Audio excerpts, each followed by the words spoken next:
Well, a big hello and welcome to the Monday Club. Of course, in the news since last week, the Queen Elizabeth II has sadly passed away, hence the national anthem as we started.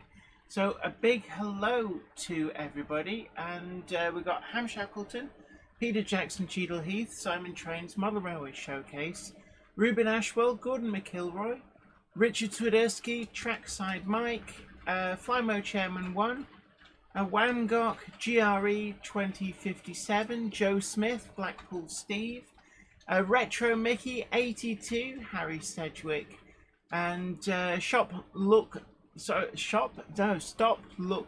Listen.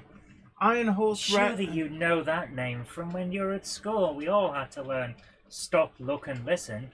No one was learning to shop the listens and look. It could have been an ironic name. Iron Horse Railways, Robert Becking, Hot Dog Pilot 63, Ollie's Trains Gaming, Malcolm Moore, Patrick Ling, Josh's Railway Adventures, Egg Rider, Lifestyle Unleashed, Matt Ovell, Worthington Model Railway, Richard Stable, Dongett's Model Railway, Warbler Production, Ridgeway Park 00, Retro Mickey 82, Stefan Svensson, Hermitage Road, Andy T741, Will Tucker. A big hello to everybody. It is Monday, and of course that means time for the Monday Club, and I believe that Sooty is in. One of many absolutely identical Sooties as sold in toy shops everywhere.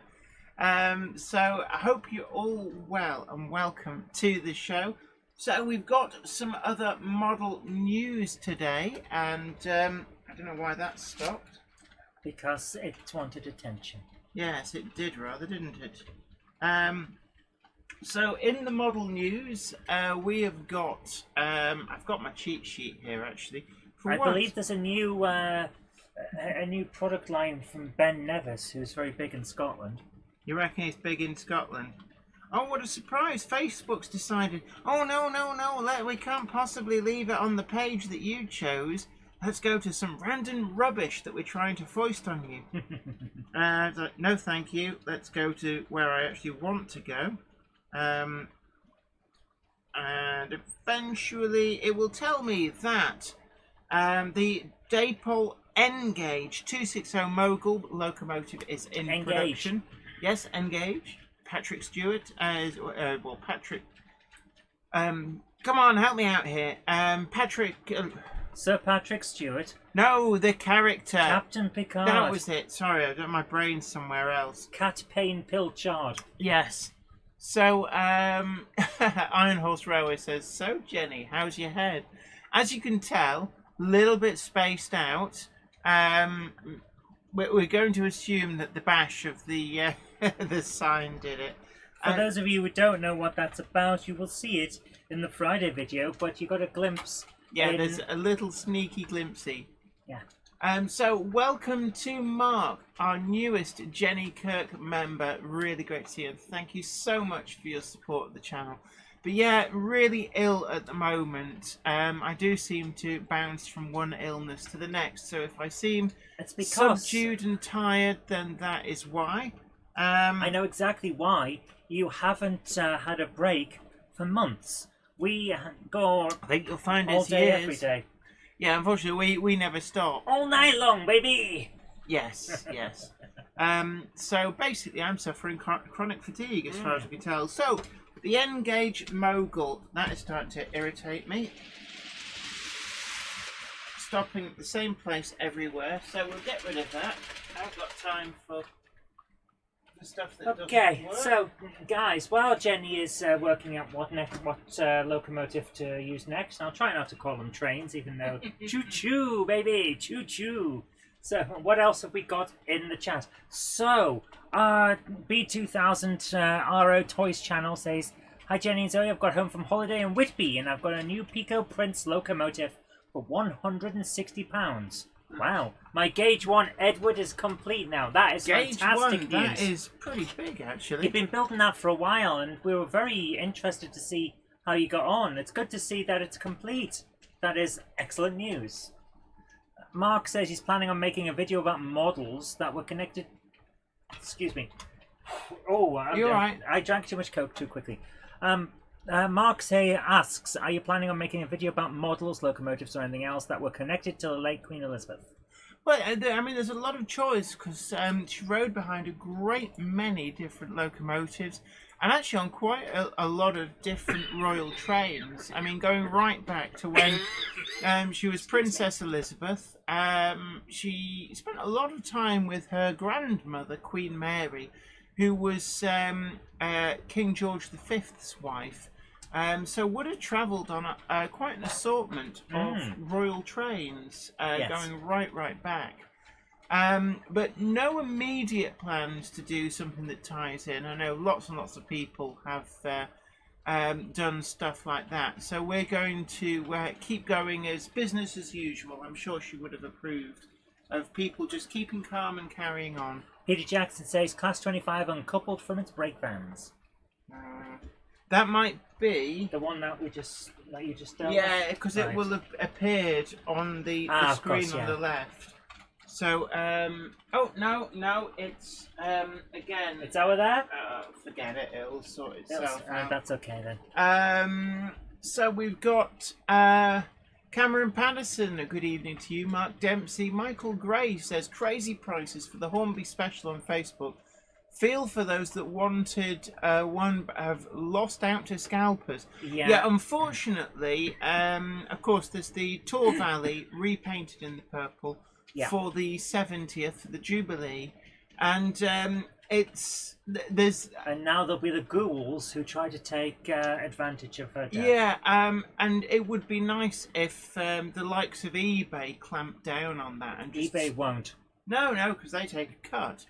But certainly, it's quite poor form of these people who are clearly out to profiteer from the death of the monarch. And the best thing to do is to not support them. No matter how much you want the model, just don't buy it. And there is nothing better, believe me, than seeing scalpers get burnt. And I remember this. I went to see Iron Maiden when they were on tour with Brave New World, and outside of the Hallam Arena in Sheffield, as we were going in, there were scalpers desperately trying to sell tickets for that show. And everybody's like, no, we're here because we have tickets, you wallies. And all I could think was, I hope they've lost a lot of money. Because, of course, those tickets, the moment the doors closed, those tickets were worth nothing. Yeah. Yeah, do you think they went in and watched it? Just use a couple of the tickets. Well, of course you go in and watch it. Well, just to rub it in. It's like, hey, see what you've spent? You've spent over £100,000 to be here, Wally Brain. But yeah, the best thing to do, and no matter how much you desperately want the model, is do not pay the scalpers. And eventually, maybe they would get the message. Warbler Production says, I hope Tor Valley stays in that livery until at least Charles's coronation next year. I don't know. We do know that they are going to be repainting the nameplates. And they're going to put some black highlights on the livery as well. Yeah, and it'll be running with a crest or something on the front, wasn't there? Yeah. So there will be some changes to the livery. Now, I think that Hornby will probably produce, a new run in that livery. But I'm guessing they're already thinking that they've got to be quite careful about how they do it and when they announce it. Because if they do it wrong, it just smacks of profiteering. So there will be that livery version, but I suspect it won't get announced for quite some time. And it may even be a case that they will announce it and it's like, and here they are, sort of a thing, rather than trailing ahead. And, maybe that's a way of stopping the scalpers as well, because if it's like, here they are, available now, and then suddenly get people go, oh, well, I will buy it because I'll get it now. That would be the best way. But Iron Horse Railway says, Jenny, I didn't know you were a Maiden fan. Up the irons. How did you not know I was a Maiden fan? But you visited. You've been here. You've seen my record collection with the Iron Maiden section of LPs that's about that wide. And the pint glass with Iron Maiden's Trooper on it. Yeah, I thought you drank out of that. And not to mention the fact that I've got not one but two signed LPs from when I met them in person. So, tell the story about was it Martin? Who? So you were at the signing, and one of them was trying to chat a lady up, and this guy was desperate to get a signature. I think you're thinking about one that you went to. Well, he was desperate to get a signature and kept pestering the guy while he was trying to chat this woman up. So eventually, frustratedly, he goes, "So what's your name?" This is Martin. So he wrote in big letters, "F off Martin," on the record and handed it back to him. Oh wow! But yeah, within Model Railways, I'm sure that Hornby will make a coronation model for King Charles III's coronation. I would like to think so. I mean, I do wonder whether there may be they might actually repaint another locomotive. Maybe a King class will become... A King class would be an excellent idea. I mean, there'll still be people up in arms that you renamed it, but it may well be that one of the King class locomotives would carry the name King Charles III. Yeah. I believe that... Well, I'm sure that King Charles II was a name on one of the actual King classes. Worthington Model Railway says, I asked Simon Kay when I was at Hornby, and he said no plans for another Jubilee run, but that may change after this week's event. Absolutely. Actually, I didn't ask him. I was sat next to Tor Valley and her current guys when I emailed Simon Kohler, but not about Tor Valley.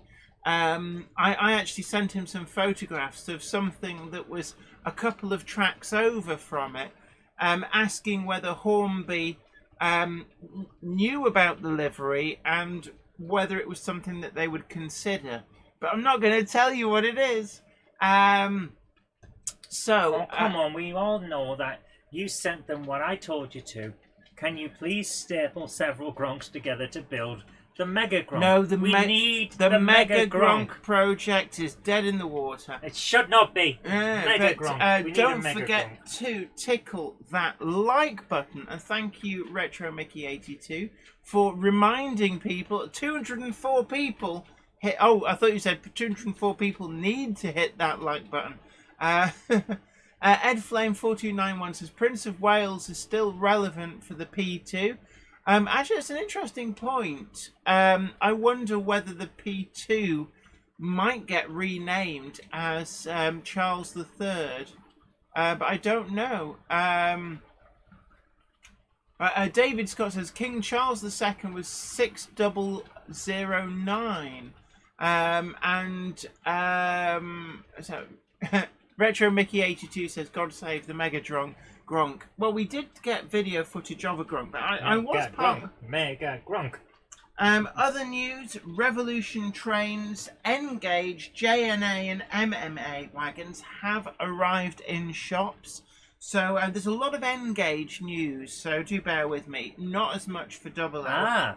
Ruben Ashwell says his birthday is on Friday.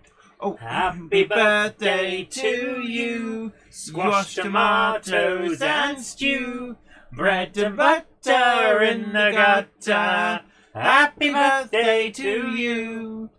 Will Tucker says, not just a coronation coming up, an investiture for Itisod Cymru. I'm afraid my Welsh pronunciation is rubbish. An investiture for Toisog Cymru? No, it's Itoisog. Wait, where's it? It just jumped. Itoisog Cymru, I think it is. That's pretty much what I said. Yeah. And Peter Jackson, Cheadle Heath, yes, the D600 warship working tonight, or the class, I like Top's numbers, class 41, the original class 41. Human City Junction says, question, I realise that I've been calling you Jenny and I've heard other people say it also, but your YouTube channel is Jennifer. Do you prefer Jennifer or Jenny? She prefers Captain Bumface. No. Captain Bumface is a bumface. He's got a face like a bomb. That may be a cartoon that we're working on. It's a silly cartoon called Captain Bumface, and it's the adventures of a space captain who has a bomb for a face. Now, can I just say, my actual name is Jennifer. I tend to go by Jenny. And the confusion comes that the YouTube channel, Jennifer E. Kirk, was actually originally linked with my work in broadcasting and writing books. We used to post up videos of us at book signings or larking around in the radio studios. Yeah. And then because of the rules on background music, the Muzak went and caused problems. So all of those videos are lost to time. Probably sat on a server downstairs. Lost to Tim. But Jennifer E. Kirk is my publishing name. So you can still buy my books. And there are links down below that take you to Amazon, where if you do a search, you can find them. But that's where the Sunday name comes from. But people just call me Jenny. I go by Jenny, and confusingly, Hornby Magazine, in the nomination for Model Rail YouTuber of the Year, put me down as Jenny Kirk, even though the channel is called Jennifer E. Kirk. Yeah, but the shows are all called Jenny Kirk. They put Jenny Kirk in big letters on the screen in your intro. Yeah, we should probably change the name of the channel. Oh, I know, but people will just lose it. I also go by the name Jen, and my dad calls me J, as in the letter J. And I call her, oi, give me the duvet back. Andy81E says, your neighbours must love hearing you singing away in the loft playing trains. They must think it's one of your birthdays every Monday. Well, there is a lot of insulation, which not only insulates the heat, but the sound too. Machine Gunner Kelly fan says, November plug, and a cheeky smile there, Jenny. Yep. Model Railway Fantasia, big hello to you. Valleys 56XX. Oh. Evening all. Sorry, I'm not early, as it were, says Valleys 56XX. Now, is that... A Monday clubber is never early, Frodo Baggins. Nor is he late. He arrives precisely when he means to. Thanks, Gandalf. You're welcome. My goodness, Jen, you managed to do the Gandalf vlogs while drinking a Coke. It's amazing. So big hello to J94 and Mac Navi as well. Says, I'm in favour of changing the channel name. We could look into it. Raymond Legg says, Eisenbahn Lovers United. And thank you, Mark, thank you so much. Very, very generously donated $5 on the super chat and says, I vote to change to Jenna. Is that Jenna? Dongit's Mother Rose says, anyone else get an email from a Curascale today? I think things are happening with 92s. They seem to want the rest of the money. Actually, I did get an email from a Curascale today, but it was to do with the children wagons.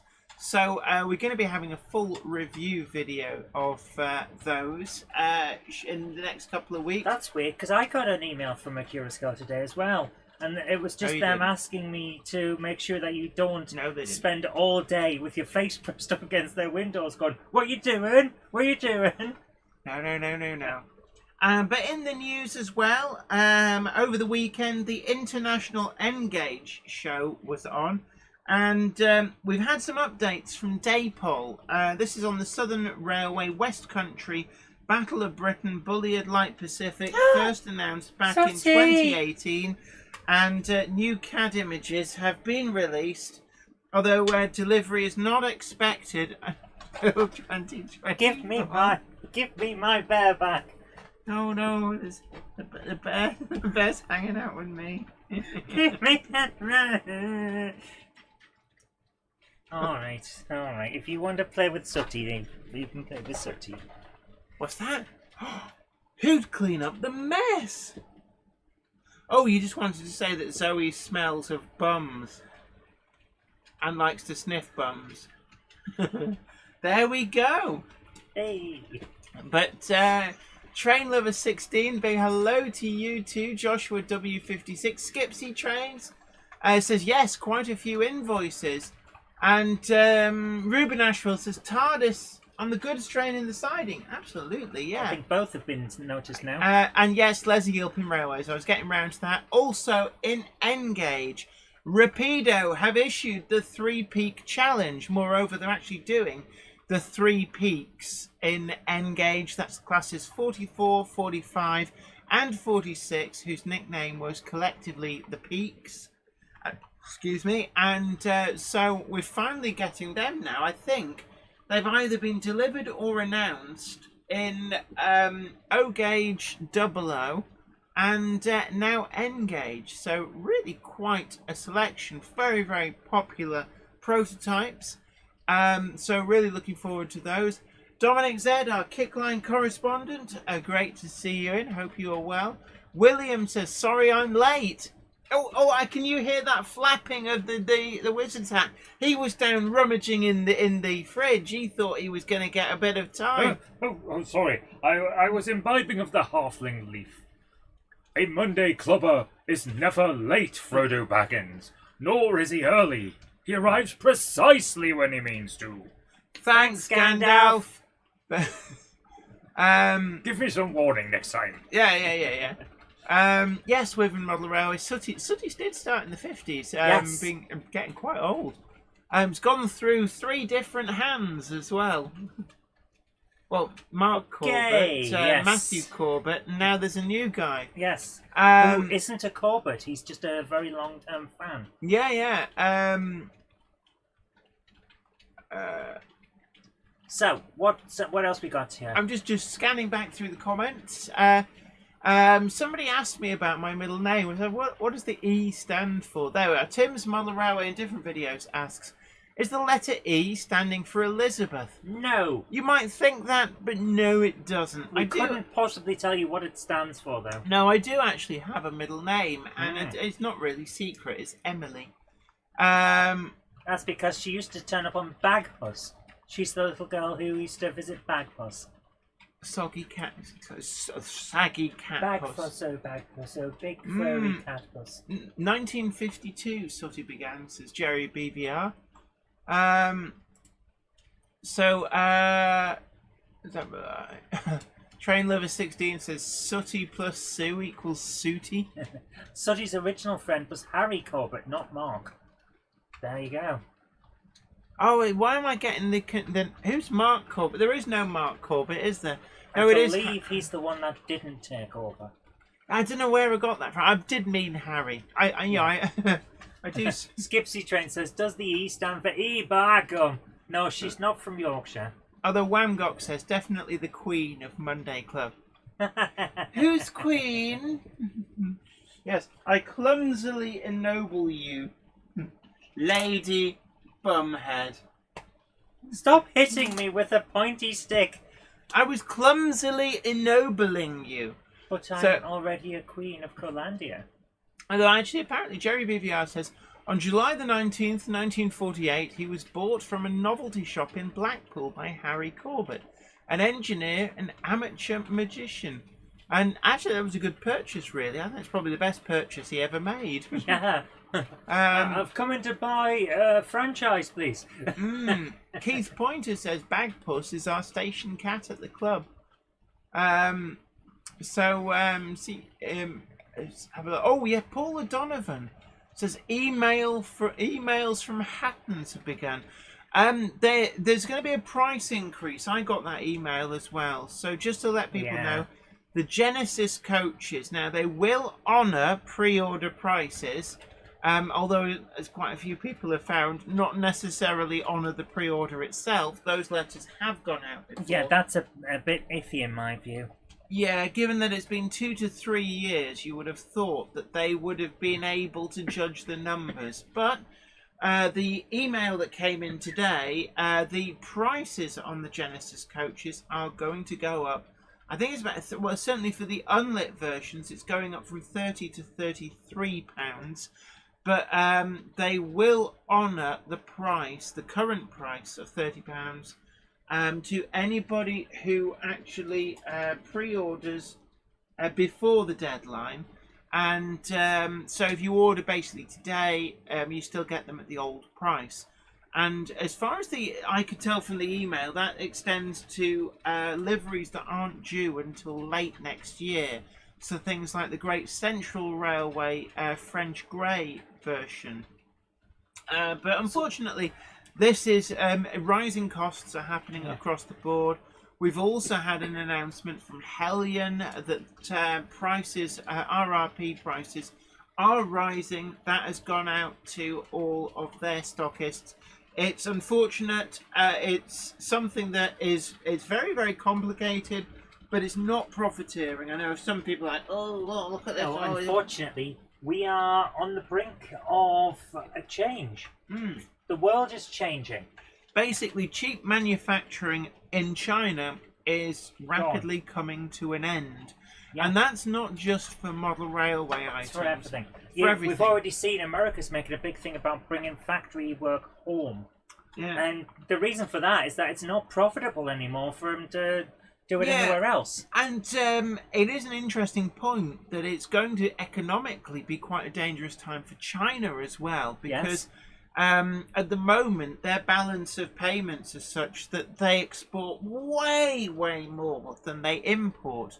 But that is likely to start to change, and you know, the problem that they've got is that if they become uncompetitive, what else do they have? That is a worry, and from our point of view, for the point of view of the model railway scene, it means that we're probably going to see a change in where models are made, how long we have to wait for things, and also costs. Yeah. We're starting to see the costs now. The costs will continue to change, I think. Just to put it That's out, my prediction. Just to put it out there, just to put things into context, if you'd inflation adjusted the prices of model trains in the 1980s, they would actually now, if they'd have gone up with inflation all the way through to now, you would have been looking at prices much in excess of what we've currently got now. And the problem really is that in the late 1990s, production in China started to happen, and it held prices artificially low for a very long time. And you know, we were getting high quality models for literally peanuts. I mean, I can remember buying things like the Bachmann Class 25s for about £35, brand new, and it was, you know, it was just an amazing time, because you were getting from all the manufacturers high quality models that were being assembled in China that were light years ahead of what we'd had in the 80s and 90s, but realistically at a fraction of the price. And by keeping prices down, it created an expectation that that's just what things cost. Yeah. Now prices are going back up, basically racing to meet where they probably should have been had manufacturing not shifted overseas. It is quite a shock to the system. Gordon McElroy says Hornby are going to open a new factory in Venezuela. Yeah, I mean, it wouldn't surprise me if somewhere like that ends up being the next place. One thing to bear in mind is that opening factories in various countries. Now, there are countries that are a lot cheaper to manufacture in even than China.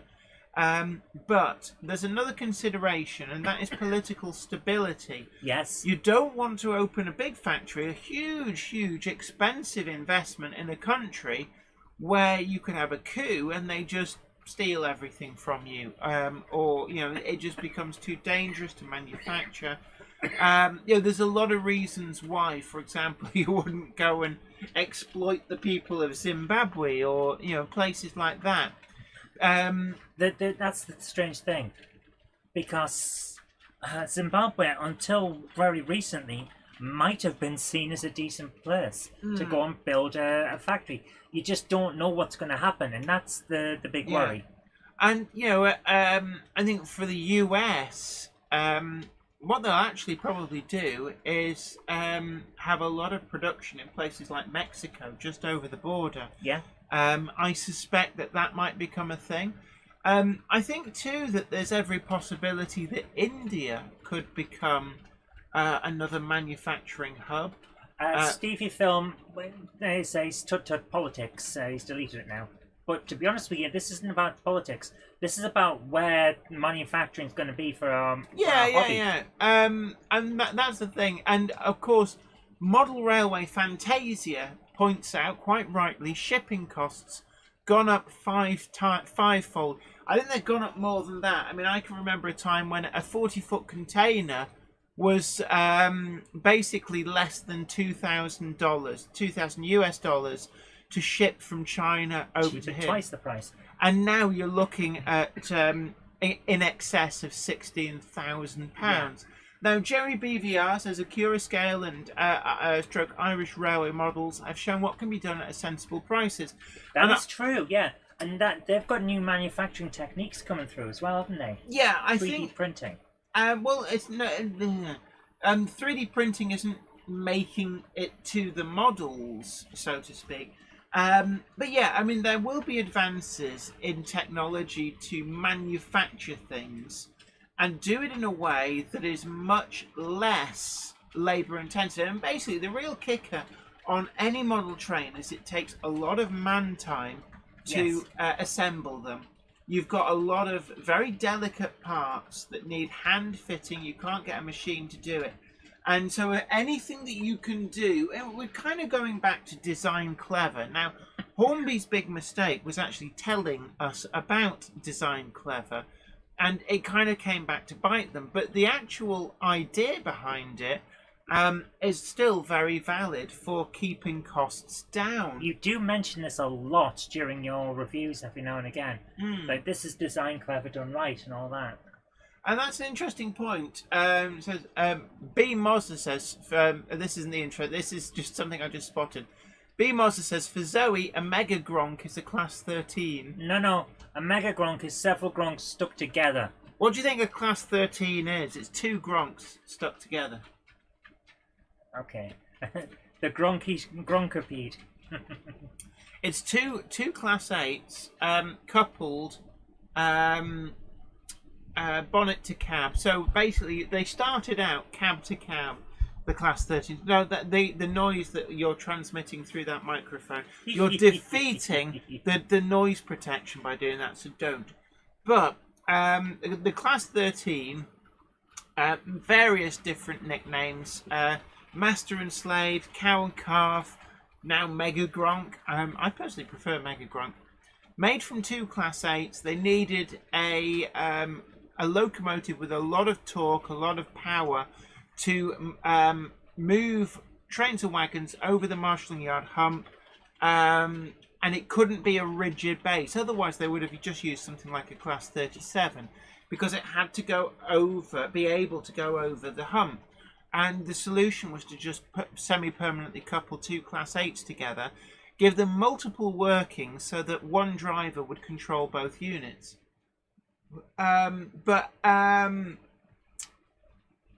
Anyway, so I've completely. Oh, there we are. Dongit's Model Railway says the Scale were expensive when they were first announced. They just haven't risen with Bachmann or Hornby, and a lot of that comes down to how clever your design is. And Hornby have found themselves in a position where, for example, their Class 8 model, Class 31 model, Class 56 model, they were designed and tooled up in a time when manufacturing in China, the actual labour costs were very low. So you could have, it didn't matter that it took a lot of intensive assembling, because the overall price was still considered affordable. They're now in a situation where the cost of labour has risen a huge amount, but they've still got that tooling. it still requires that kind of level of assembly, and it would need them to completely retool and redesign from scratch. Whereas a company that's tooling up a new model now isn't burdened as much by that. But I suspect as well, Acura Scale will have really good relationships with particular factories, and you see it with some of the other manufacturers as well. KR Models too, Hellion, Daypol, and that does help. And a lot of people sometimes say, well, how is Oxford Rail so cheap compared to other manufacturers? And part of the reason on that is that they actually own their own factory, and that also makes things easier. Now, when it comes to Bachmann, I know that they've come in for a lot of criticism. What you have to remember is that the Bachmann is part of a bigger multinational company. So Bachmann UK is one branch. You've also got Bachmann USA, Bachmann China. You've got a lot of other brands. Lilliput in out in Europe, and so forth. But CADA, that is the parent company, for them, model railways are a tiny, tiny part of their business. So effectively, Bachmann, to get production time at the factory, have to pitch at a competitive price for that production time. Otherwise, CADA Industries could make a lot more money by making, say, plastic car parts injection molded. And that effectively is where Bachmann have their hands tied.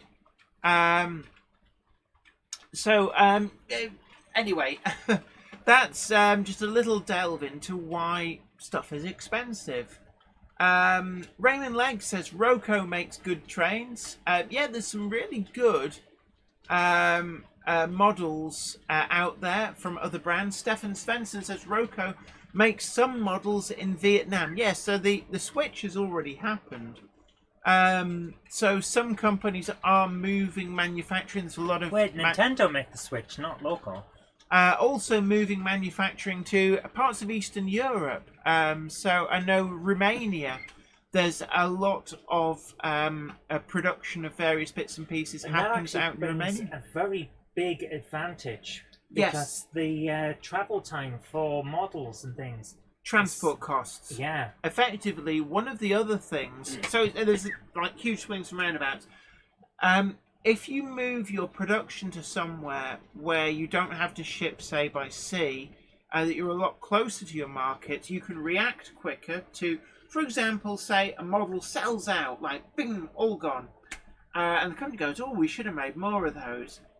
If you have a shorter supply chain, you can bring them through to the market a lot quicker. Yeah, and we saw the issue with that a while back. Which manufacturer was it? We've lost the camera. Yeah, it's going to happen sometimes, but it seems to happen way too often. I know. But we saw this. Which manufacturer was it? There was an issue in their production, so they had to delay the entire run. It happens. But if you shorten your supply lines, it does get a lot easier to get your product to market. So, for example, some manufacturers have found manufacturing in Eastern Europe for Europe and the UK means that your supply lines are a lot shorter, a lot less in that transportation costs, and that also helps matters too. Raymond Leggs says a plastic pantograph, that's what you get on a $60 locomotive. Yeah, I think we're talking about some of the cheap budget brands or older models as well. What the modeler expects from their models has moved on. You know, I can remember when models, they did not have directional lights. You know, there was no DCC functionality. You were lucky if you actually got a DCC decoder socket, if that. You know, I'm going even further back. Models with no glazing, models that had molded on boiler handrails, things like that.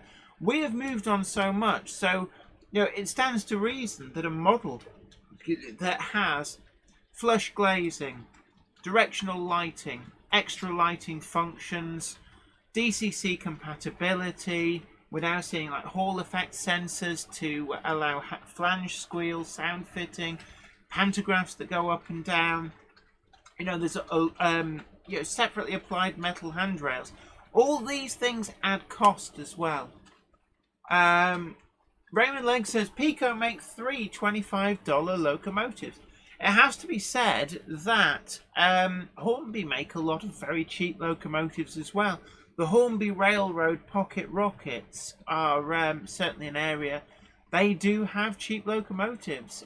Some of the Electro-Tren brand has some 060 ones that are loosely modelled on, I think it's a Spanish outline locomotive. They have been produced and sold by Hornby with sort of an anglicised livery. So I think somebody did commission some Taff Vale Railway livery because they looked a little bit, if you squinted, like a particular locomotive. And then another one has been done in NCB livery, things like that.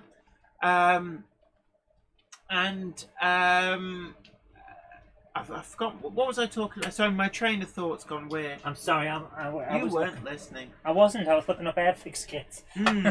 Warbler Productions says, do you want to say the news about Grove Street Yard and your future Stepney model? Yes, Warbler Productions has done a deal with me for Grove Street Yard. You might remember it from, I think it was issue 143 of Model Rail. And it's been to a great many exhibitions. It's getting on a bit. It's about 15 years old now. And Warbler Productions is swapping a Hornby Stepney model, the newer version, DCC fitted, with a little bit of a balance of cash as well. And so Grove Street Yard will live on. I know I've offered it for sale tentatively a few times. Never posted an advert or anything, but it has finally got a new home. So really, really pleased to see that hopefully soon going off to be enjoyed by somebody else and to live on. Right, anyway, just having a... Gordon Hanning says, I haven't bought a new Hornby locomotive for over a year now, only Bachmann and Dapol.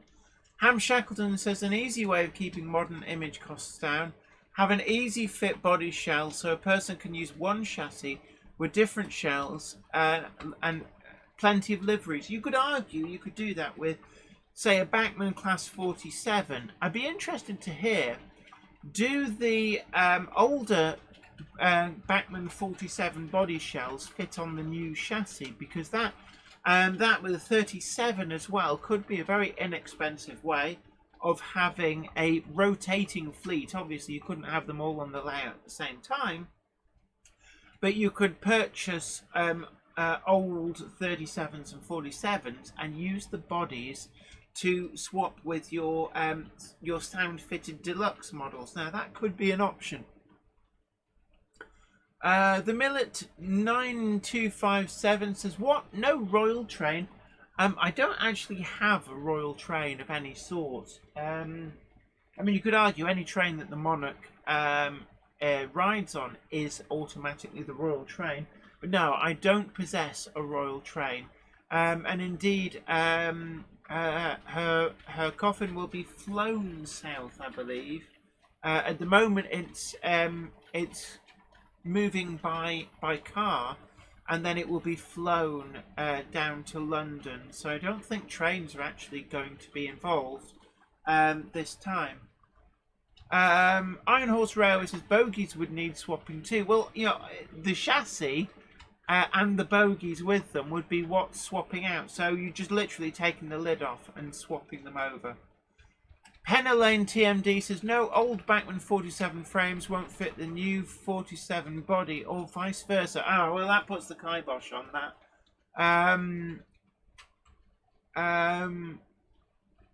Tim's Model Railway in different videos asks, Zoe, have you got Sweeper 2? No, not yet. Human City Junction says, Jennifer, if you moved to the USA, would you still model the same trains you model now? Or would you switch to something else? For example, modelling American trains. I have to say, I'd be very tempted to model US stuff. But definitely going back a bit, I like the US, like the end of the steam, beginning of the diesel era in the US. And a lot of these little rundown short lines. Really love that kind of thing. But I think I'd still retain a soft spot for an awful lot of the UK outline stuff. Jennifer, I must intercede.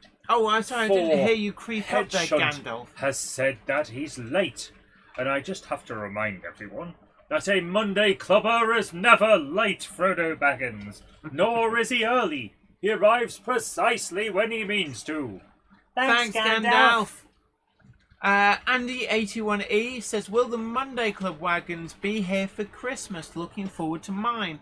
Unfortunately, there's been a lot of stuff pushed back. We've seen that from every single manufacturer.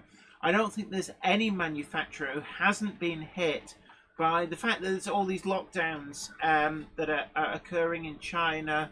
It's pushing a lot of stuff back.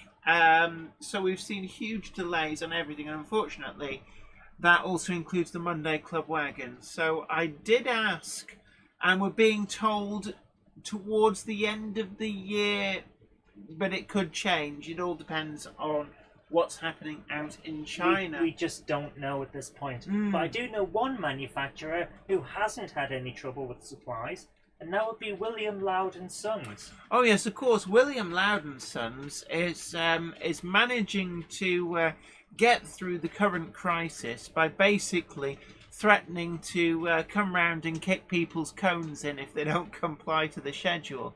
So William Loud is doing quite all right, I have heard.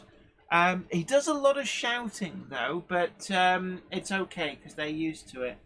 But yeah, the actual wagon, we're hoping the end of the year. Somebody asked earlier on about news about the Fell. Now, I do have a little bit of news on the Fell.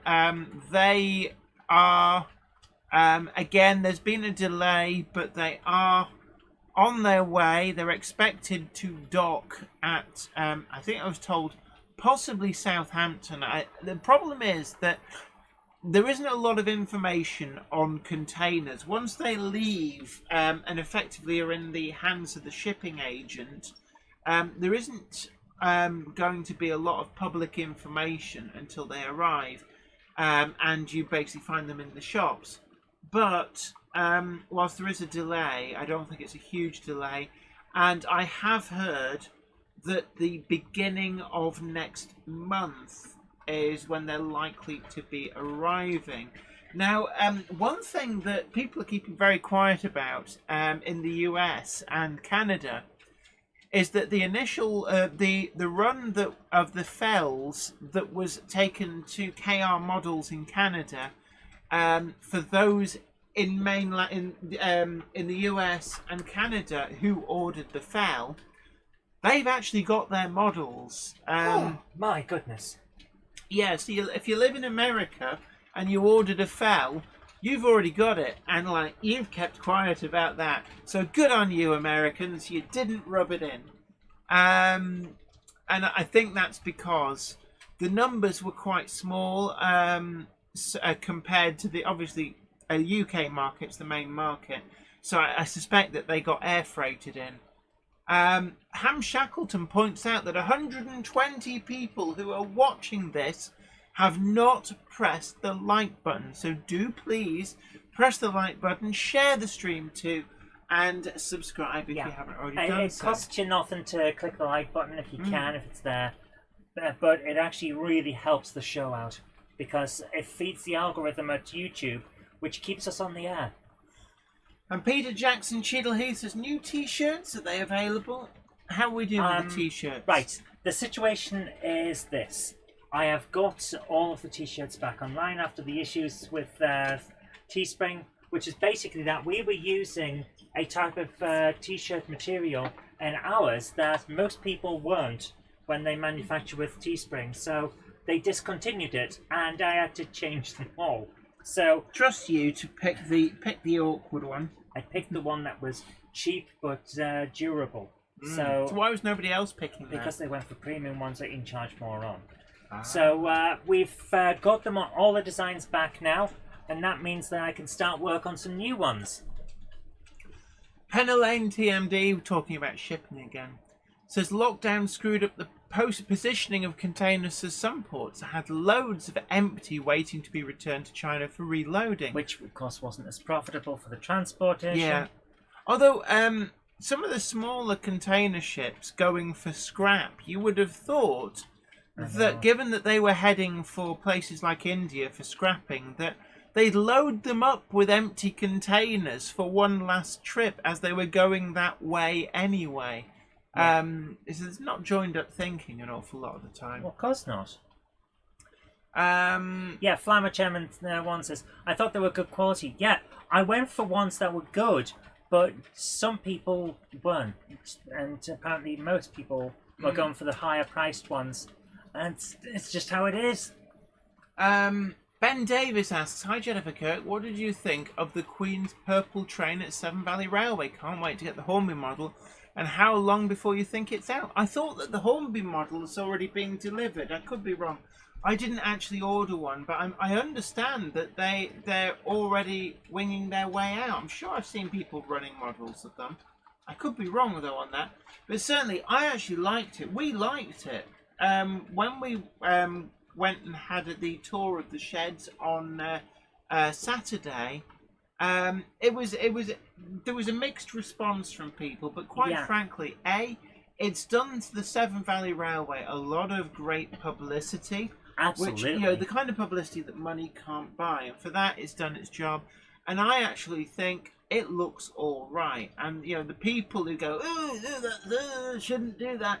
It's like, well, put your hand in your pocket then, and give the Severn Valley Railway money so they don't have to. Yeah. At the end of the day is that you can't exactly complain what other people do with their stuff. Yeah.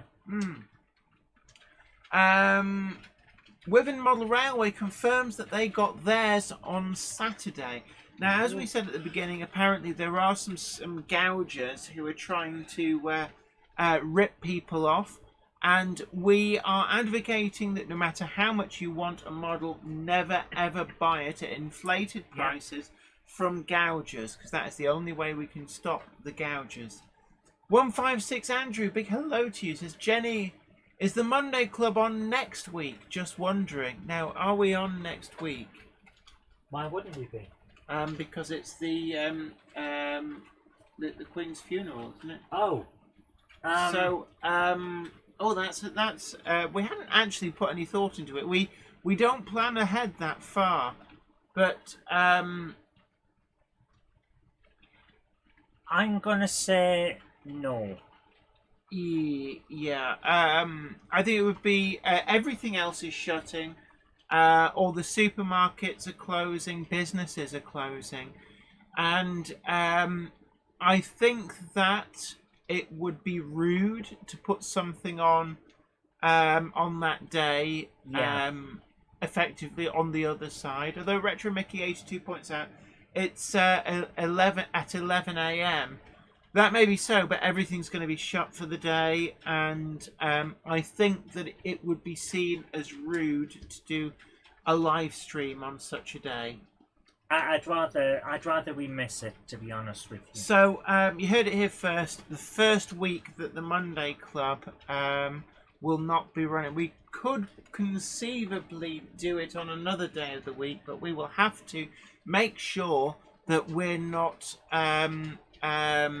jumping in on someone else's time. Yeah, at the end of the day, we don't want to muscle in and steal somebody else's slot, because that's really mean, and only a complete and utter ignoramus would muscle a large channel in and run roughshod over someone else, and somebody who's already been doing that slot. So anyway, for those in the UK, and this is the whole of the UK, next Monday is a bank holiday. Of course, people overseas will be like, so, well, are you all right over there?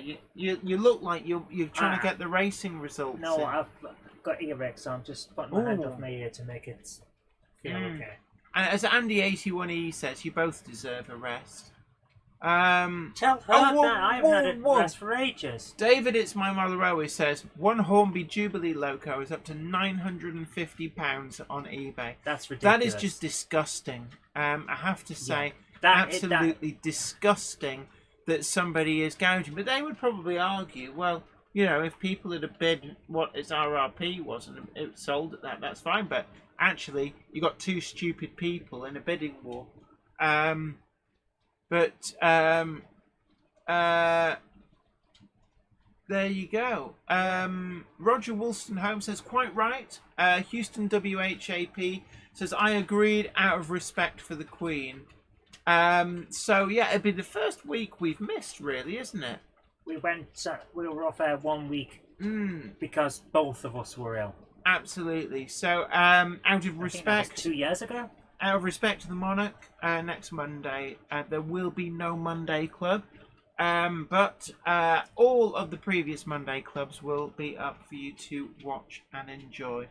Ginty Steam says, I went for a bit. What did I miss? We were talking actually about... Jenny decided that the best thing to do was to demonstrate her annoyance at rising prices by doing a gangster rap. That's what you missed. Yeah, and also my gangster lean. Here we are. Here's my gangster lean. Okay, right. Let's stop that now. Martin Paddock says, I think they'd have made a lot more money if they'd threatened to paint it that colour if we didn't pay up. That might actually be an interesting technique. Like, pay up and we're painting this thing pink with green stripes. Andy Brooks asks, Jenny, is this month you're in a magazine, and which one is it again? It's Railway Modeller. So you can find Mineth Tatus on Railway Modeller. Yes, I'll have a can of Coke, thank you.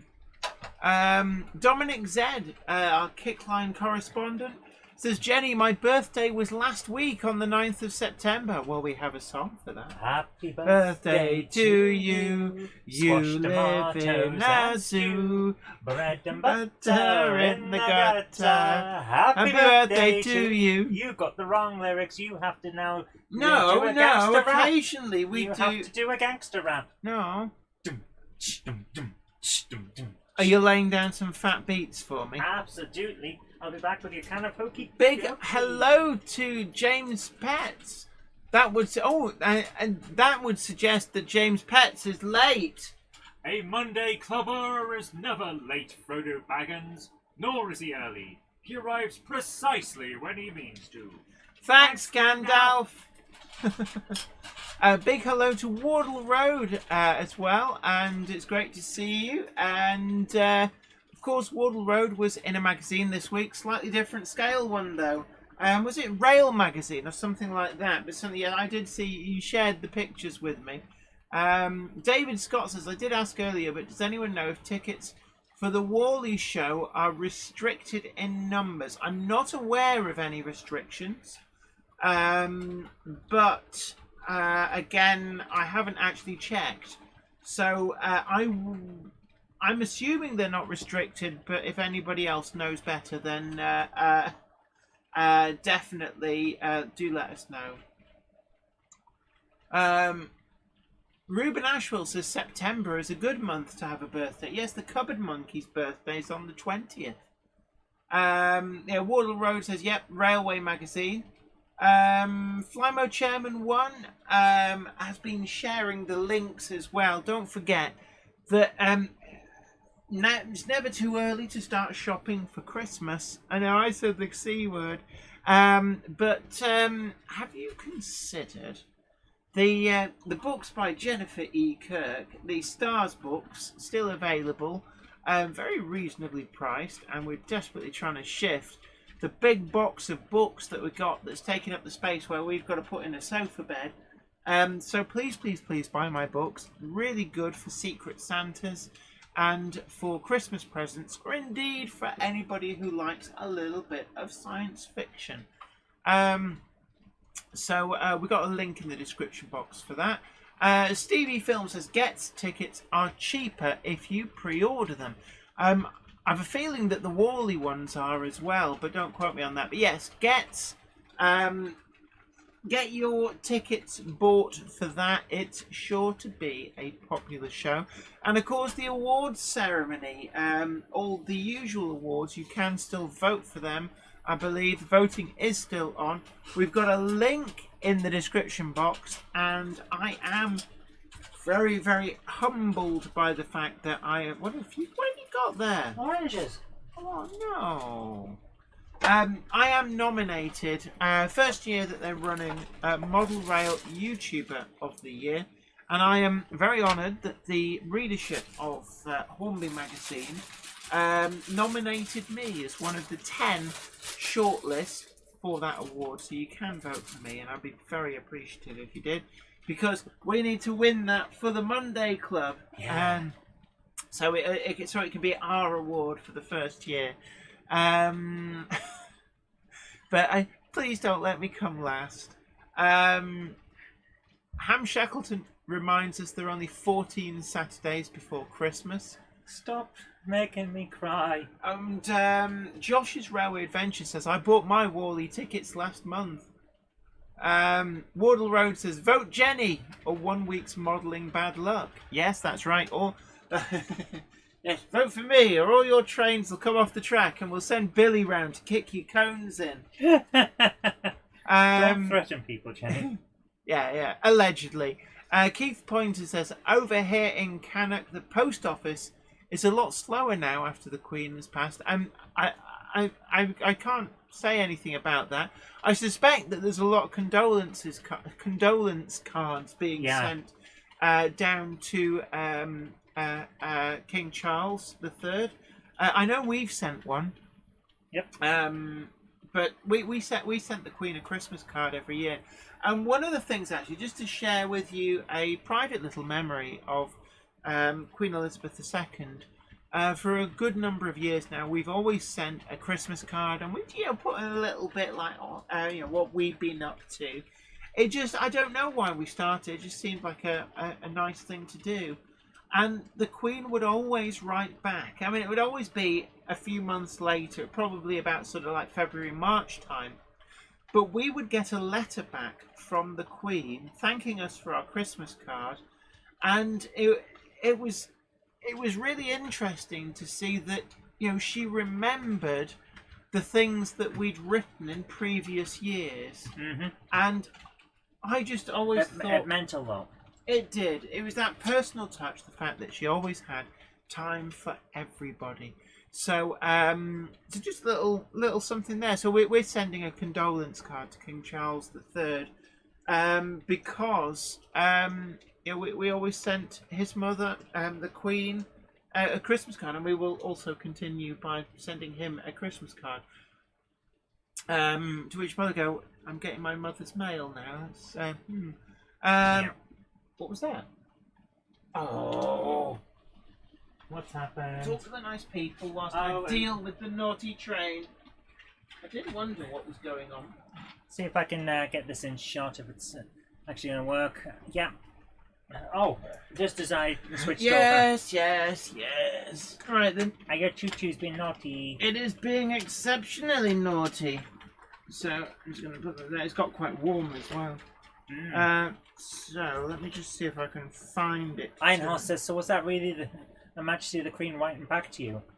Well, the Queen always, the way it seemed to work was she would write some notes of what she wanted to say and then pass it to one of the staff, where a handmaiden it'd be called.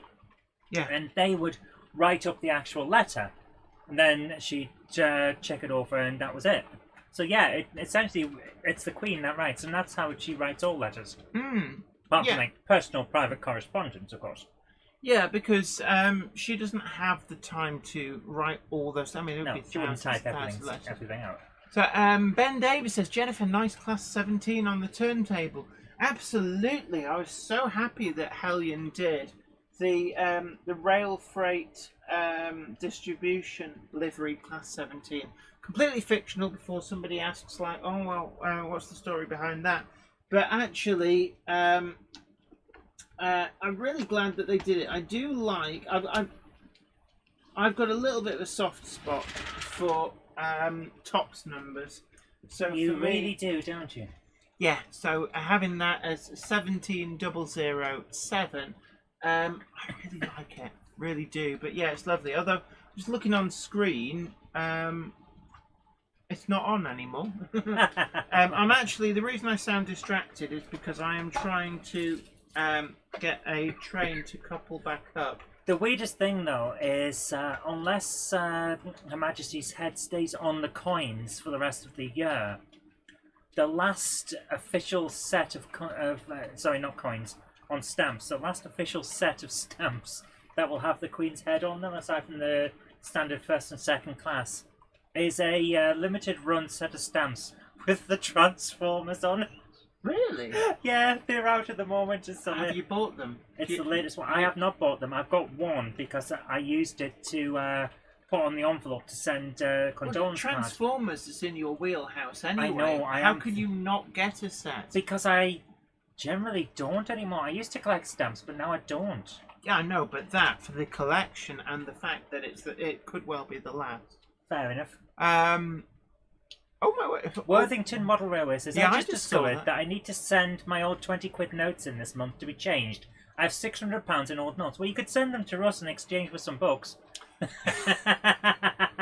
Yeah, if you want, we'll do you a good deal. We'll give you 700 quid's worth of books for 600 quid. Yeah, then you don't have to worry about taking your notes in. Anyway, how do you have 600 quid in old notes? I mean, it wouldn't. It's very easy. You just put some cash aside every now and again. I know, but I mean, that's like I'd be like constantly. I'd be eyeing up the latest releases and like must spend money. I love that from James Pett's Transformers. Voltage low to high. I see what you did there. They'll I keep your approve of current that. right, but change the volts so that you can use some other things. No, I was thinking of another word that would actually rhyme. I do like that. That was good. What? Flymo Chairman 1 says, I had to use one off my penny black set. You do not want to use a penny black to post. Not unless you're buying a mansion. Yeah. Although, interesting enough, I am old enough to remember when the 5 pence and 10 pences got changed to the current small ones. They also do the 50p's as well, but the 50p's were a product of decimalisation. Surprised that you'd only get them going back to, I think it was 1969, 1970. 69, dude.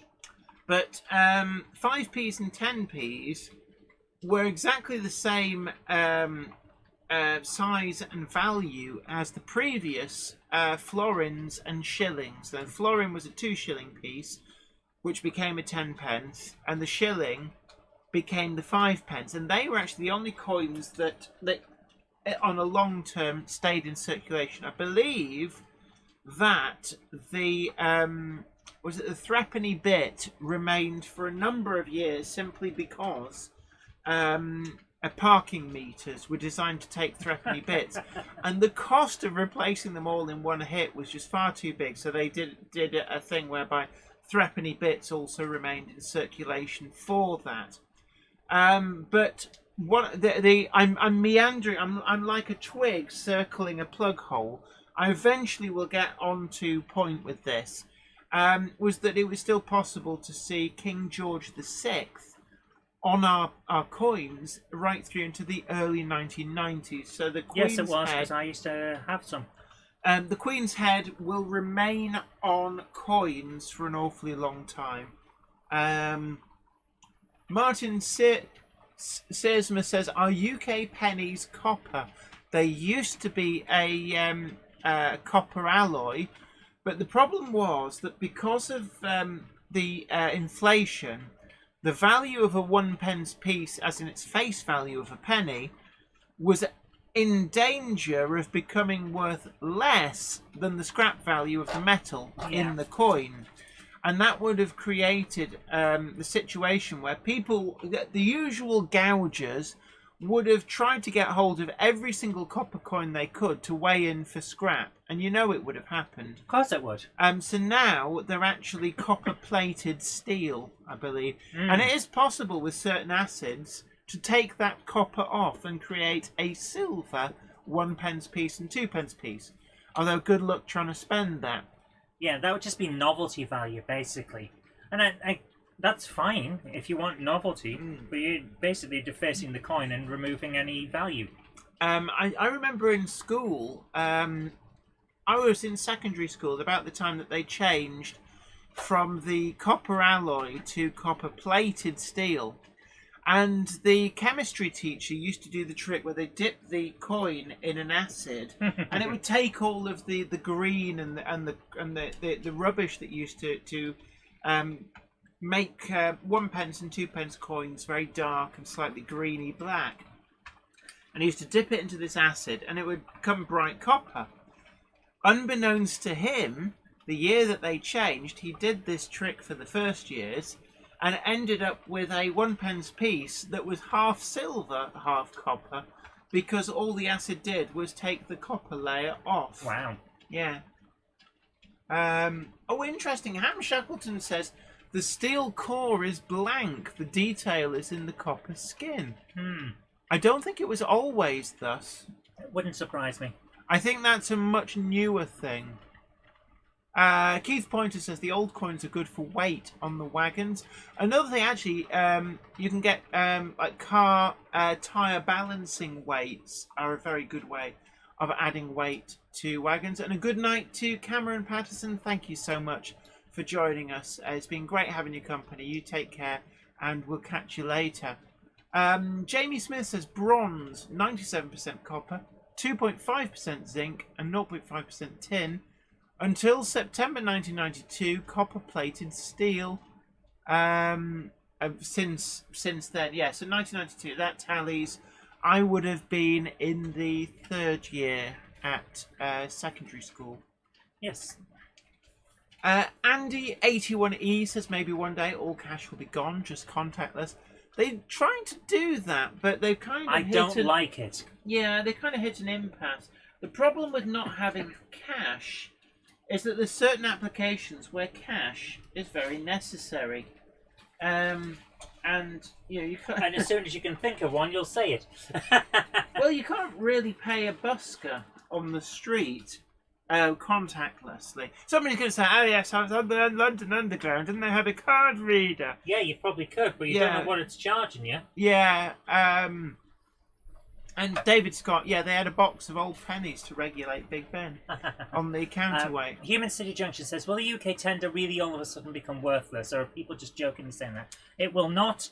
The Royal Mint has already said that all coins with the Queen's head on will still be legal tender.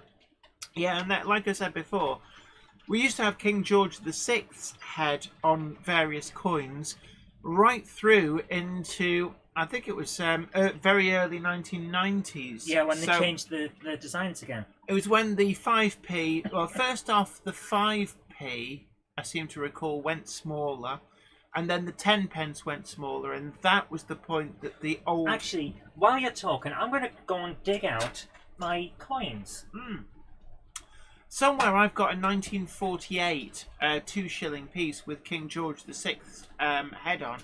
And the reason for that is I used to use it as a counterweight on my turntable for playing records.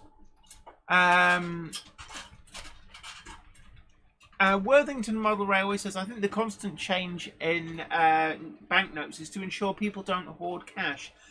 Actually, it's for a variety of reasons, one of which is to make life as difficult as possible for forgers.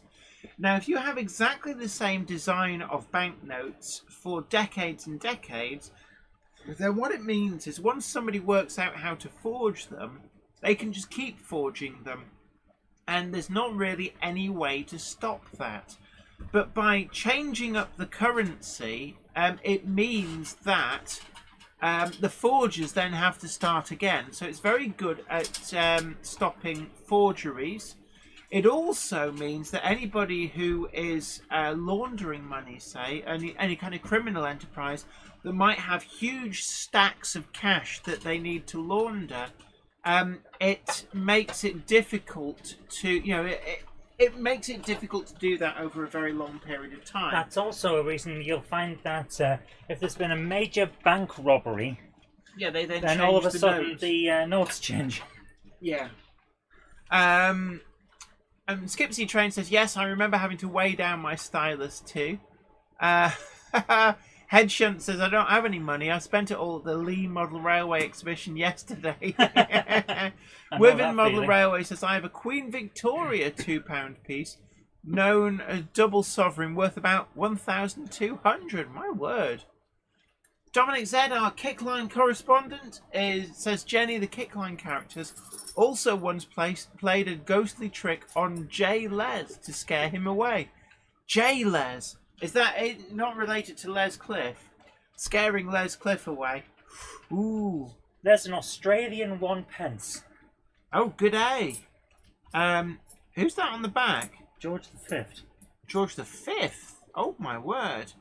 So what year is this? So this is a 1919 Australian 1 pence piece. So when did Australia go from using pounds and pennies to dollars and cents? I don't know. And does anybody know why? And that's Canadian. So this is, again, This is the Australian one. George V. And this is a 1911 1 cent. Canadian 1 cent. It's not really focusing on you there. No. It's interesting. Where did you get all these from? Oh, I used to collect coins, so Where did you get them from? So I'd go to all kinds of places. So these are Any actually- antique fairs that were in Durham, local car boot sales where there'd be a guy selling weird old stuff. Roger Wollstonehome says that in the 1950s we had pennies with Queen Victoria on them. Of course, I mean, from our point of view, we talk about post-decimalisation and the King George VI shilling and florin. Now, technically, you could also have had King George V. I'm not sure whether Edward the Eighth, seventh, eighth. Which was the one that abdicated? 8. Edward the Eighth. I'm not sure he actually was around long enough to get coins minted of him, was he? Probably not. He was only there a few months. But They'd have started work on them, Yeah. but not finished. But King George V's shilling and 2 shilling pieces were theoretically possible to have in circulation. I think Edward VII ones as well. But pre-1946, I believe that the shilling and 2 shilling pieces had an actual silver content, and people used to take them, and it comes back to what we were saying about the 1 pence and 2 pence pieces being worth more as scrap. You got the gougers of the time realising that the coins were worth more as scrap metal than they were as actual coins. So it's actually very, very rare, if not impossible, to find a generally speaking, I think the earliest I ever found was a 1947 shilling. There's a weird one for you. Malta. That's very light. Is that aluminium? Aluminium and a weird shape. So this is from 1972. It's 3 mils, which I'm guessing is obviously the denomination, the change denomination of their currency. But it feels like it's made of plastic. It's actually aluminium, so it's probably quite soft. You could probably bend that. I'm obviously not going to. Yeah, please don't. Do you have any shillings or 2 shillings? I am trying to find my English coins. All I seem to find is the old weird stuff. Interesting. Jamie Smith says 5p, first issued, larger introduced 1968, small was June 1990. 10p, first issued again 1968, when the very first decimal currency went into circulation. Went small in 1992, again 50p. First issued larger October 1969. So the 50 pence replaced the Tanner note, which was 10 shilling note. And that went small in September 97. Do you want to see some notes from a country that doesn't exist? Where's it? Yugoslavia? Yugoslavia. always makes me think, wow, these are weird looking. I like the red one. This looks very communist. It's it's very un-American. What have we actually got here? One of them's got Tesla on it. Yeah. Socialistica Federativna Republika Yugoslavia. All right, so there we are. So this is 100 thingies from 100 thingies. I can't read it. 100 thingies from Yugoslavia. Yes. Look, that's all it feels like horrible.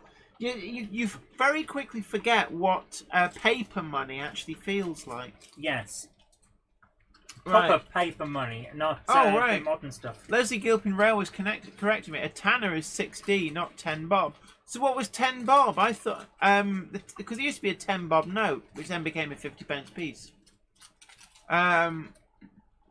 Ginty Steam says, you know how some coins have patterns on them? Don't they make a shield when put together? Yes, they do. Yes, and that was one of the designs. Peter Jackson Cheadle Heath says, I might have a half pence around somewhere. Are they worth anything? No. It depends on which one. Right.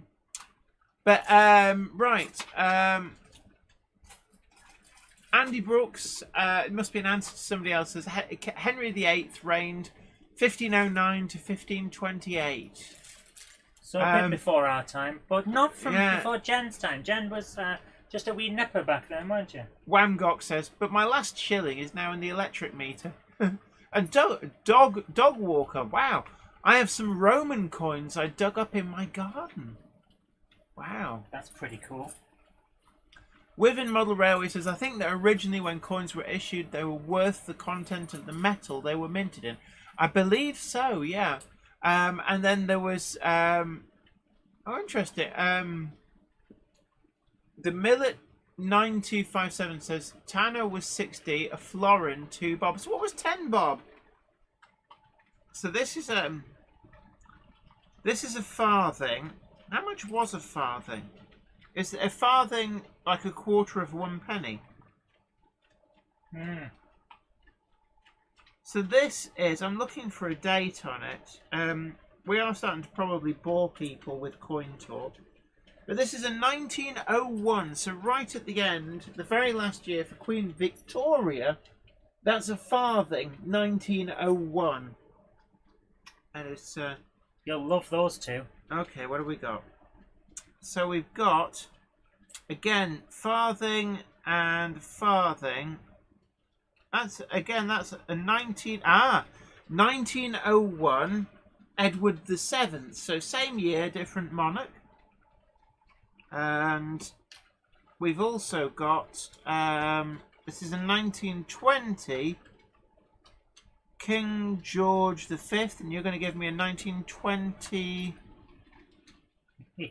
Oh, now that's interesting. There is a convention. The monarchs always face different directions to each other. Yeah. I think that possibly because the House of Windsor, certainly the male line, they all looked the same. So it was a way of differentiating them.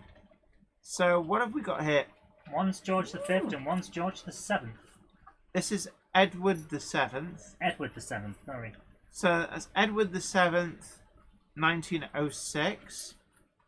And then we've got, facing the other way, George the 5th, 1928. Right, anyway, shall we get back to trains? I'm sure that our stats now are looking a bit rubbish, because people are going, These are actually from this is Coin Talk. Talk with the Monday Club. We're picking these out of a little display that I got from a second-hand antique fair. Antiquing? These were a collection of coins that a soldier in World War II picked up on his travels. So back that up. So on his travels, what he just like keep a coin from everywhere he'd been? So we have Napoleon III. So which war which was is this? from France. So which World War II. So how do you know the provenance of them? Because I got told by his wife. Oh right. Yes. Apparently, Retro Mickey 82 says 219 people are still being subjected to Alfonso XII from Spain, but the ones that I think Alfonso. I'm sorry. When I hear the name Alfonso, I just want some guy to go, Hey! But I think, given that I've told you that this is from a soldier's travels in World War II, you're waiting for the nasty ones, aren't you? And yes, from the Third Reich, 2 of them. Really? Gosh. Yes. What year? So these are Pfennigs. 5 Pfennig, and that's a 10 Pfennig. Gosh, I remember before Germany went over to the Euro, I do remember Deutschmarks and Pfennigs. But, yeah, that's kind of weird to see a swastika on a coin. Yeah, do you want to see what... 1941 and 1940. Do you want to see the really weird one, though? What? 1919, Weimar Republic. From before the money went worthless. Yeah, because I think they stopped bothering They stopped with the bothering Pfennig. with notes. With 1919, Deutsches Reich Pfennig. Yeah. And within like a year, that was worth so little. The coins were literally Worth more. for the worth metal. more as scrap metal. Yeah. So that's the collection. Oh, Flammo Chamberlain says Alfonso, isn't it? Tonight? It's a King Alfonso. It's like, hey, Mr. C. So yeah, there we are. Weimar money, interesting. Yes. I like that. Lee D. Holden, the Money Club with Jenny and Zoe. Yeah. Sorry, when we got on to monetary talk, and unfortunately, I have kind of a thing. Apparently you do have a thing. But it's alright, she's getting it looked at, and we believe that there's some kind of cream that can be applied. Right, anyway, moving back to the trains. So just a recap on the news. Hedge says, what gauge track do those coins run on? They're actually bigger than N gauge, some of them. Right. And Michael Gray says, even though you've got them, still not enough to buy the purple Hornby. Yeah. Right, It's so ridiculous what price that's going for. Recap on the news. Daypol have announced an N-Gauge 260 Mogul in production. It's been announced a while before, but for N-Gauge modelers, that really is quite welcome. That, I believe, is the N-Gauge version of the 001 that they brought out a little while ago that we reviewed here on the channel. Revolution Trains new N-Gauge JNA stroke MMA wagons. What's wrong? Jerry BVR says, well, it makes a change, Zoe.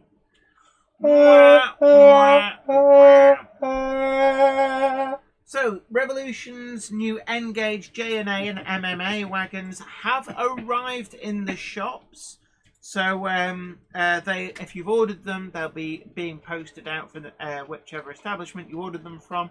And certainly, if you haven't ordered them, probably as well to order them now because they're sure to sell out. Because they are really, really good. And James Pett says, I approve of news, especially N-Gauge news. It's very engaging. Rails of Sheffield have a 20% off eBay coupon code. Wow. So if anybody's interested, excuse me, this is a discount today. It says for limited time only. I'm going to assume just today. You've got a few hours left. And this is for used items, not brand new items, but 20% off isn't bad. So, for example, a £100 item, and there are a lot of locomotives at £99.99. If you put in the code SHOP20, that's SHOP, and then 20 at the checkout to redeem, then you will get 20% off. There are a few caveats. Oh, here we are. Voucher expires 15th of this month at 11:59 p.m. So you've got a couple of days for you to decide what you want. And this is only valid on the Rails of Sheffield eBay store on second-hand items. We also have news from the N-Gauge show. Daypol have provided a full update on the Southern Railway West Country Battle of Britain Bullied Light Pacifics. These were first announced back in 2018, so been waiting a while. New CAD images have been released, although delivery not expected until 2024.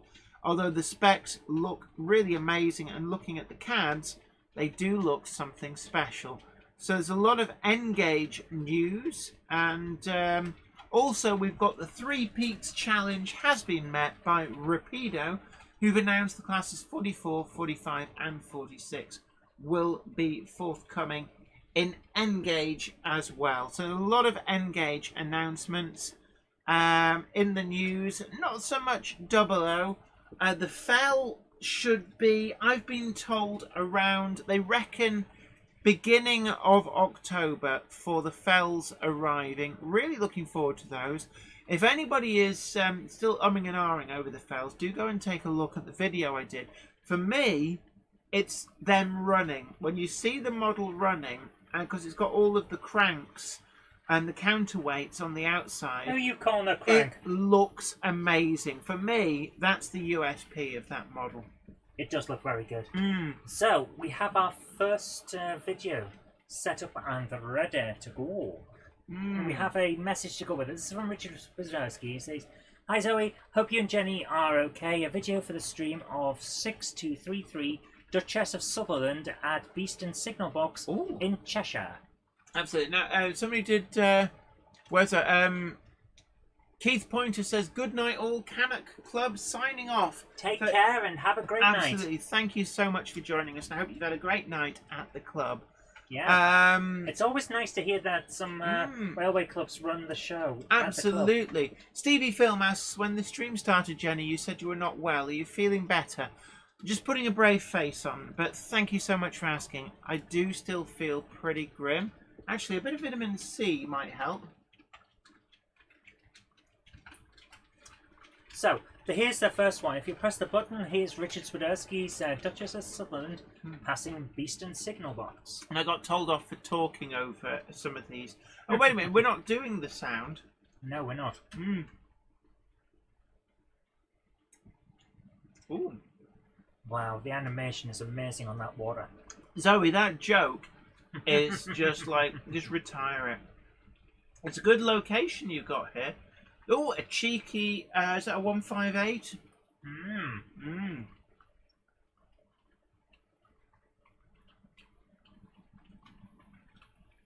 Is that a camera he's got on a stick? That is an amazing camera on a stick if it is.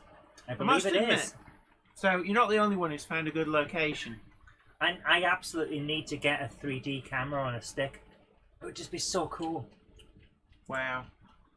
Oh, here we go. I do love a good Duchess. Meep. It's going at a fair old lick. Who are you licking? I said it's going at a fair old lick. I didn't say I was licking anyone. How fast are you licking? Very. So, yeah, really good.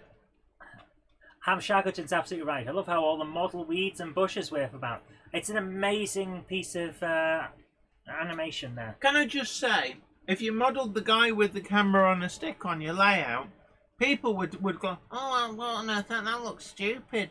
But there it was. But yeah, there's a guy with a camera on a stick. That's how Yeah. you get the good high views. And yeah, Ginty Steam, Signal Box, who just saw it in shot right at the left at the first shot. Really, really good. Leslie Gilpin has a good point. I would not advise a camera on a pole alongside electric lines. No, that is true. Is true. Thank you so much for sharing that. That was great. Brilliant. Thank you so much for sharing that with us. We've put the link in the chat. Did you? Yes, you did. Yes, of course I did. James Petts actually corrects me. I think it's a 155. Ruben Ashwell is definitely not a 153 because they're single car. And I don't think it was two 153s coupled together. Okay, so next one from Charles Gibbs. He says that the Hornby Adams radial tank seems to get a mixed review. Maybe not a very popular model. What does Jenny think? And he's sent in some rather snazzy pictures. Right, okay, bringing that up. Yeah. What do you think of that? See, I haven't got a Hornby one, but I believe the Hornby one is considered to be a slightly better model than the Oxford Rail one, but the Oxford Rail one is cheaper. And the Oxford Rail one also reached market about something like 9 months before. And I've always said, when there's two competing models, being at market first is worth so much. Oh, yes. And Oxford Rail did really, really well from that. Hornby, not very well. And indeed, I think some of the Adams radials can still now be found out there, discounted down to about £60-70. So it's probably worth it if you're interested getting a look in. I actually have two Oxford Rail Adams radials, so they're not really on my radar. I did consider doing a comparison video, but I decided that actually, given the length of time since they'd come out, it was probably not something to... It would, given that they've been out for so long, it would probably come across as just unnecessarily bashing one side versus the other. Interesting. Ruben Ashwell said in the last video it was two Class 153s coupled together, which then becomes a Class 155. So that would suggest that James Petts had a point. Good night to Trackside Mike. Thank you for joining us. It's been great having your company, and hopefully we'll see you again. Now, we're looking at a side-on profile of the Hornby Adams radial. It looks pretty good to me. It actually does look very, very good. It is a lovely model, really let down only by being second to market. Mm-hmm. And one of the areas that I know that the Oxford Rail one came in for criticism, you can actually see the difference in this. The Oxford Rail one actually had the connecting rods out on sticks, so to speak. They weren't that obtrusive, but once you saw them, you couldn't unsee them. The Hornby model doesn't have that. And looking at that, actually, I am now tempted to consider getting, an Adams radial in something like a BR livery. It would be, because I've got London and South Western Railway green. I've got a Southern Railway olive green. So actually, I might have a hunt around for a Hornby one in a BR livery. So never say never. Never. Thanks for sending those in. That was really nice. Absolutely. Charlie McGowan, Partick Hill Station. Big hello to you. Says, hope you're all well. Had our 4th booster Sunday. Didn't feel great yesterday, but recovering now. And a lot of people saying, of course, it was two 153s. But yeah, two 153s. It's a 155 sort of. But with added driver's little cupboard. I've heard it said that the added little driver's cabin at what would have been the inner end of the 155s is like basically you drive it from a broom cupboard. Oh! Ian Coulson says, sorry I'm late. I'm in the Costa del Sol enjoying the local Tinto. Hope you're all well. I can hear him coming. You can hear that flapping noise of his... look, the excitement. Here he is. Look, Monday clubber is never late, Frodo Baggins. Nor is he early. He arrives precisely when he means to. Thanks, Gandalf. You're welcome. Right. Can I have a Tinto? A Tinto? Oh, and Gandalf, you know where the wine... Oh, what? He's gone. He's gone. Can you hear bottles rattling somewhere in the distance? and sort of manic giggling. Yes, that's it. So Gandalf has found the wine cellar. So we may not get another visit from Gandalf, even if somebody is late.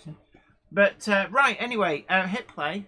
So what we got here is from Charlie at... I love it. Iron Horse Railway says the slapping sound effect was amazing. What can I say? Gandalf is a man of many mystery sounds. So this one's from Charlie McGowan at Partick Hill Station, who sent a message saying, one of my favourite locos, which rested in a box, was crying out to be rescued. With inspiration from Barry Davies, I was able to get her running. Absolutely. So brilliant. here we go. Beep, so, beep. Let's go. And is that it? Oh, nice. Oh, I like your bridge. Sorry, I have a thing for bridges. I love your retaining walls as well. There's a lot of locomotives with no tenders in the middle as it pans around. Just look out for locomotives with no tenders. Hey, these things happen. So we've got an interesting point here from Ham Chapperton. 2 153s must be a 306. I'm not sure it works like that. Simon Train's Mother Railway Showcase says, wonder what Gandalf is like when he's drunk. J. Paul Anderson, I will have a look. I'm pretty sure I've got your thing, but I'll find out. So, I'm assuming if you listen to the Yes, I have. I've got your video. If we listen to the video with sound, what was going it will on. be explaining the fix. But it's an older locomotive, but it's like and the to paraphrase the meme. It's an old loco, sir, but it checks out. Yes, and you can get some great bargains if you are prepared to put in a little bit of work to do a little bit of restoration. And that is always the thing. And let's face it, in this hobby, we have a lot of time. Yeah. So maybe I should do a junk or hidden gold series, and show people how you do restore locomotives. Yeah. Was it? They call it trash to treasure. Trash to treasure. That sounds right. Yeah. That's an old tender, says Iron Horse. Ooh. Let's see. Let's since we can't hear what he's saying, let's move it on. There is, of course, all of the information in the link. So this Black 5.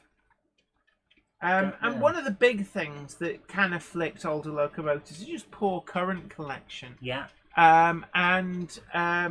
What I think I'm quite tempted to. I've got the.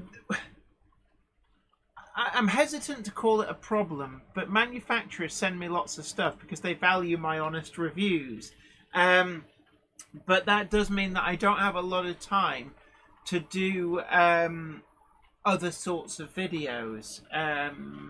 But yeah, I'd like to try and make some time to do stuff. At the moment, I'm in the process of reviewing some new track products from Pico. And we've got some Acura scale Chaldron. Chaldron.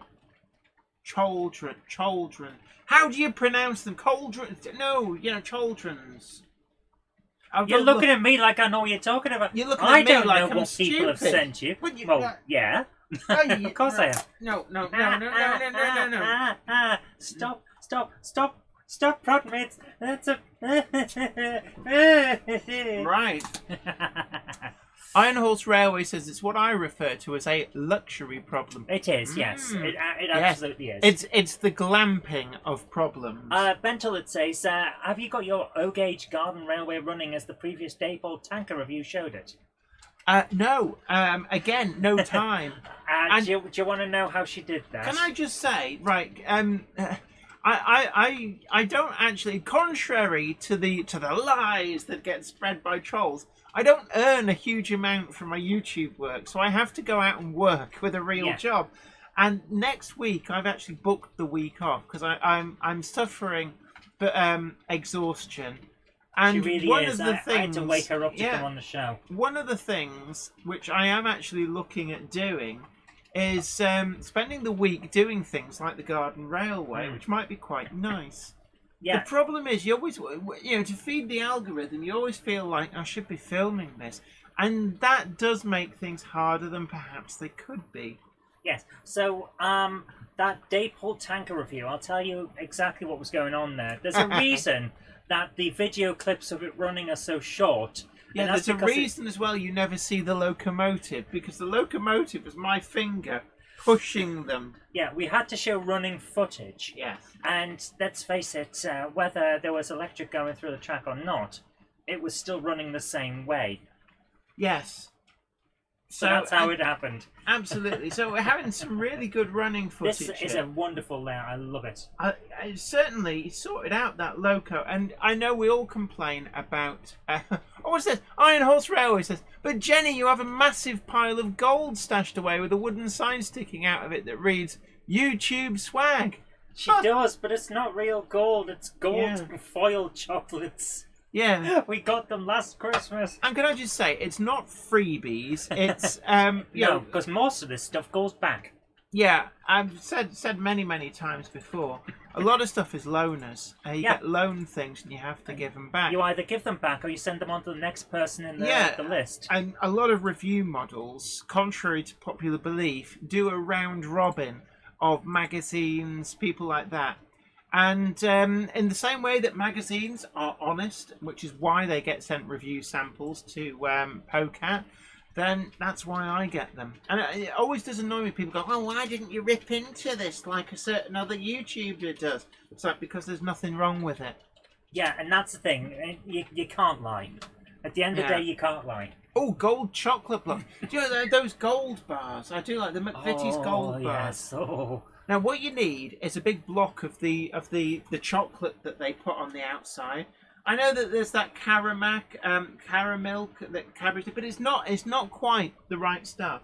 So next up we have from J. Paul Anderson, scenic developments on Ormsthorpe flyover, and Jenny is going to love this. Yeah, look because at that. we've been seeing development on this. This is so nice. So is this? Ooh. This isn't the same video we saw before, is it? This is different. So it's developing, and again, I love that bridge. Please let me know. Carlsberg. They don't often make wagons, but if they did, they'd probably be the best wagons in the world. Right. Einhorst says, "Oh, the digs, such digs." Well, to be honest with you, it's the truth. You can't lie about the stuff. Jerry Newquist, Newquist or Newquist, do let me know the correct pronunciation. Is it number 1, Newquist, or number 2, Newquist? It says, greetings from on the block. Greetings from a Chicago 3-rail O-gauger. Love your channel. Thank you so much, and it's great to have your company. Thank you for joining us. This is such a nice layout. James Pett says there's nothing wrong with having a snooze. Yeah. Amen to that. Jerry BBR says a chaldron, also chaldron or chalder, was an English measure of dry volume. Oh, I didn't know this. I've forgotten, but I did know this. Mostly used for coal. The word itself is an obsolete spelling of cauldron. Is that the Denmark flag? Or is it Norway? No, it's not Norway. I think that's Denmark. That is nice. I do like how that's all coming together. Yeah. James Pets approves of a good bridge. Oh, absolutely. Oh, nudge, nudge, wink, wink. That is. Oh, I love the vegetable garden as well. That is so well done. And I'm loving this. Whamgok says, "Okay, guys, time to go now. See you all next week. Bye. You take care, and do take care. It's been great having your company. Do take care of yourself." Track marks. Oh, Ham Shackleton says, "I found a gold bar once when I was metal detecting. No, it was chocolate." Yeah, not actual gold, just chocolate. I love this. The tracks in the ground where the horse and cart have been. This is so well done. Really, really nice. It's a thing of beauty. Iron Horse Railway says, "Ha ha ha ha! Ooh, the digs. Like I say, it's we're not really having a dig. You just can't lie about your reviews because you will get caught out. Yeah, but that's an interesting wagon with a huge bonnet, and we saw some of these earlier on with the palm trees. Yeah. That is really nice. I love those allotments. The Viking of Northgate says, "Had great news today. Workmen have finished all the work in my flat, so I can start my layout again." Yay! Boom! Excellent. That's always a good thing, isn't it? Right. I just want to... Actually, I need to bring up the stream so I can check that we are... Still going? Yeah, Pete Jackson, I knew it wasn't the Norwegian flag, because that's blue with a red cross. And that was red with a white cross, which I'm pretty sure is Denmark. Andy81E says, "Has Sooty gone downstairs with Gandalf for a wine?"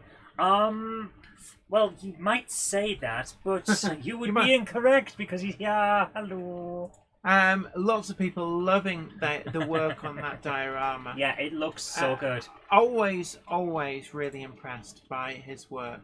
Now, how are we doing on time? We've still got enough time for minutes. Brilliant. So, what we've got here from Pete Jackson at Cheadle Heath. This is a clip of an N-gauge layout based on a southern Germany main line. Tim's Model Railways and different videos says Jenny's got lots of Monopoly money. We do have a lot of Monopoly set downstairs, but people get upset when you try and pay them with the money from it. Yeah. So it's so upsetting. Underground Eric says, "Bonjour, hope you're all well. Any luck on the 14XX? None at all. Dad seized it good and proper, so it's waiting to. Not that she's upset with him or anything, but every time we see him, It's next week. It'll be being transported to my dad's, and he will be being made to fix it. So, a train ferry and the finger of God. It's like, don't look at it. Don't look at it. This is Engage. Engage. In an area in Germany. Train ferry. That is really nice. I don't think you see train ferries modelled often enough. No, I believe you don't. And to be honest, in the UK, the only places I can think of where there would have been train ferries is places like Dover, where before the likes of the Channel Tunnel, and I think Harwich as well. And they were like proper big jobs. I would love to see someone model a ferry like that actually moves. So you'd have the train go onto the ferry and then use an animation to move the ferry to another location and then have the train come off. Yeah. So Magnets this or is really. whatever. I do love this layout. It's really good. J. Paul Anderson says that the Danish royal flag, the Spidsflaget. Spidsflaget. And if I'm remembering correctly, because I do speak a little Norwegian. I like that bridge. Jeg snakker en litt norsk. The ET on the end is our version of the. Interesting. Flymo Chairman 1 points out Harwich was still on the go in 1995 because basically the Channel Tunnel just stopped all that dead. Yeah. It's weird so this to was think at about, isn't it? Tings, the International Engage something. Sure. Yes, that would. Yes. Iron Horse Railway says, I think Transport Museum layout is something like that on with barges. That'd be cool. You can. There are ways of it. Oh look! The barrier's going down. Is it going to move? Oh, please tell me it moves. The barrier goes down. I do. Oh, we've been left hand. We need to know how this ends. We need closure, We man. need part 2. That was so cool. Right. That was very cool. Thank you. Andy81E says only one train ferry left in the world, I believe, and that's in Sicily, Italy, and used several times a day. I'm surprised. I thought there'd be some across the Great Lakes in America. But they're not train ferries anymore, are they? And are there not places in Scandinavia where they take the trains down the fjords on a barge? I don't know. I could be wrong. Probably am wrong. Thank you. Thanks, J. Paul Anderson, for saying that I was right. Hooray! Okay, we've got an interesting one here from David. It's My Model Railway. His new workshop. Retro Mickey 82 says Denmark's Queen was meant to have her jubilee recently, but toned it down because of the Queen's death, and I'm sorry to because hear that. she and her were very good friends. I'm sorry to hear that. Stefan Svensson says the Danish flag is called Dannebrogen. Is that right? Dannebrogen? Could be. I like that. J. Paul Anderson says Spidsflaget means pointy flag. Yeah, that sounds like appropriate. it. Right. So this is the new workshop for David. It's My Model Railway. Let her rip. Ooh. So this is You've looking... got a lot of space. There's a lot of electronics as well. I think there's more than model railways going on in here because you've got oscilloscopes and everything. Although, funnily enough, if you connect the output to the DCC controllers to an oscilloscope, some of them have some quite horrific waveforms compared with what they're really supposed to be. Ginty Steam says, hope you don't mind me saying this, but I liked how the Great Model Railway Challenge, how one of them got a man on a bicycle to work. Why would we mind you saying that? Oh, that was with Magna Rail. Well, it wasn't my team, but no, that was actually really good. We were quite impressed. Magna Rail, it is a great product, and it gained a lot of prominence. I approve of those chest of drawers that he's got. Yeah. Yeah, I use some of them in my gaming room. Look at the storage in this workshop. This, my OCD is pleased with yes, this. Jenny is happy to see this. James Pett says, as opposed to Danyrogoff in Wales. Oh yeah, the caves, Danyrogoff caves near Craganos, Wow, which that's a was lot of stuff. Madame. Is it Madame Bovary? Oh. Whoa! It's like a shop. That is incredible. Blimey neck. You must have like, whoa, you must have a few grand's worth of gear in there. That is, this pleases me. Give me 5 minutes alone with that. I'll bring all my stuff over. And, this is the type of DCC workshop I love to see because, like, I need speakers. I need X, Y, and Z for this project. So pull, and there's the drawers full with the stuff. That'd be so good. Yeah, neat storage. James Pett, as I suspected, approves of the neat storage as well. I could do with some neatness in my office, but I never get the time. That was so cool. Thank you for showing that. Perfect. Thank you. It's nice to see how people lay their workshops out. I know that some people might automatically assume we just want to focus on the trains, but sometimes stuff like that is brilliant because you look at it and you go, "Oh, that's a good idea." Patty, Madam Patty, Leslie Gilpin Rose, Adelina Patty at Craganos, which later... Stevie Films says, what's the address? What, Craganos? No, the workshop with all the stuff in it. I believe it's 123 Fake Street, Buttocks, Kent. Can I just say that whoever lives at number 123 Fake Street is so fed up of all the mail and the coppers coming to the door. Why didn't you turn up at the police station? You gave this as your address. So you're not the person we talked to. Oh no, we've been had. Is that like all the police that kept writing down driver's license in Polish as the driver's name and then suddenly created a supervillain that was causing trouble everywhere? I don't know. I remember that in the news when I used to do my news show. So next up we have Heath at Human City Junction. Saying another run by video. This week it is fabulous micro trains, illuminated Zodiac constellation trains running through town, both during the day and illuminated at night. I am really enjoying creating these run-bys of some of the fabulous rolling stock we have in the USA. And I'm really looking forward to this because I do like a lot of the US stuff. So here we go. Illuminated Zodiac. Yes. Oh my goodness, look at that. The planet, the solar system. Oh, look, the box cars as well. Aquarius. This is amazing. I want these. I really do. It's all the star signs. Yeah. Cancer. Have you got them in order? I'm not into my horoscopes. Yes, they have. Wow. So, Iron Planet Hobbies. They also stock DCC concepts. This is amazing. I love them. So I love those locomotives. Who are they made by? I'm not sure.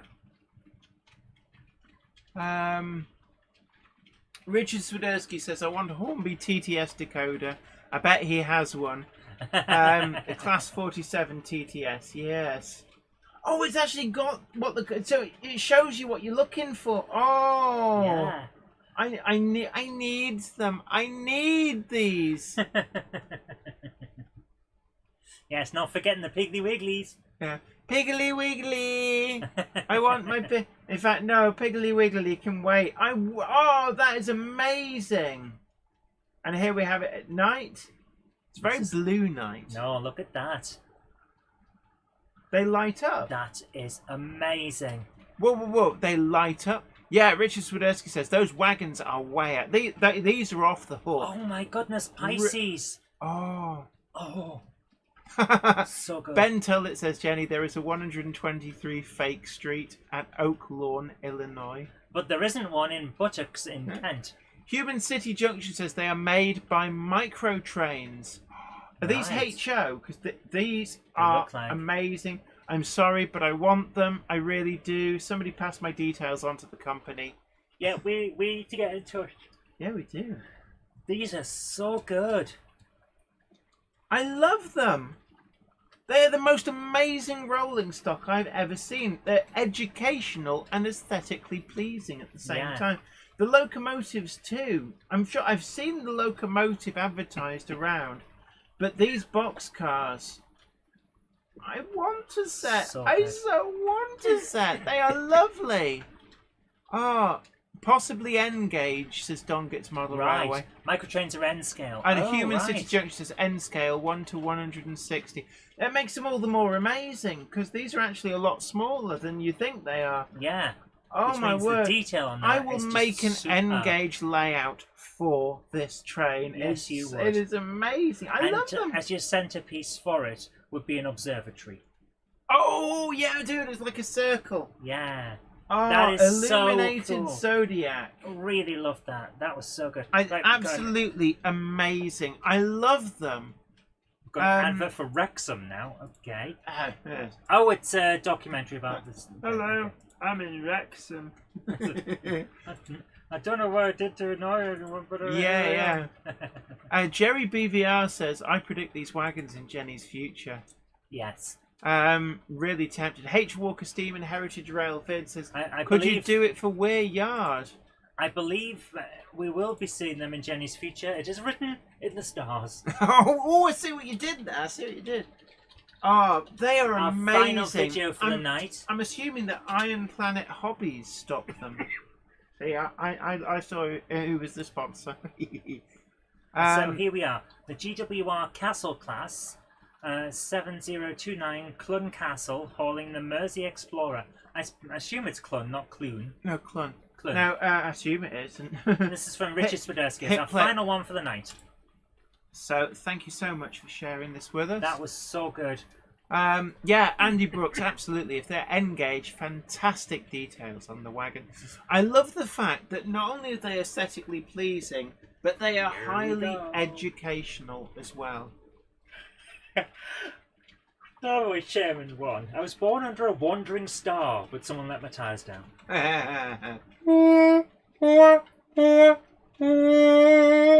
Is that a Buick Wandering Star? Wasn't listening fully for a moment there, but did Zoe just say I'm a rectum? No. No, I did not. Jenny might suggest that sometimes when she's annoyed with me, but I have never said it. Can I just clarify? Yes, Zoe frequently describes herself as a rectum. I do not. Here we go. Here we are. Worthington Model Railway says Walters stocked them in N-gauge.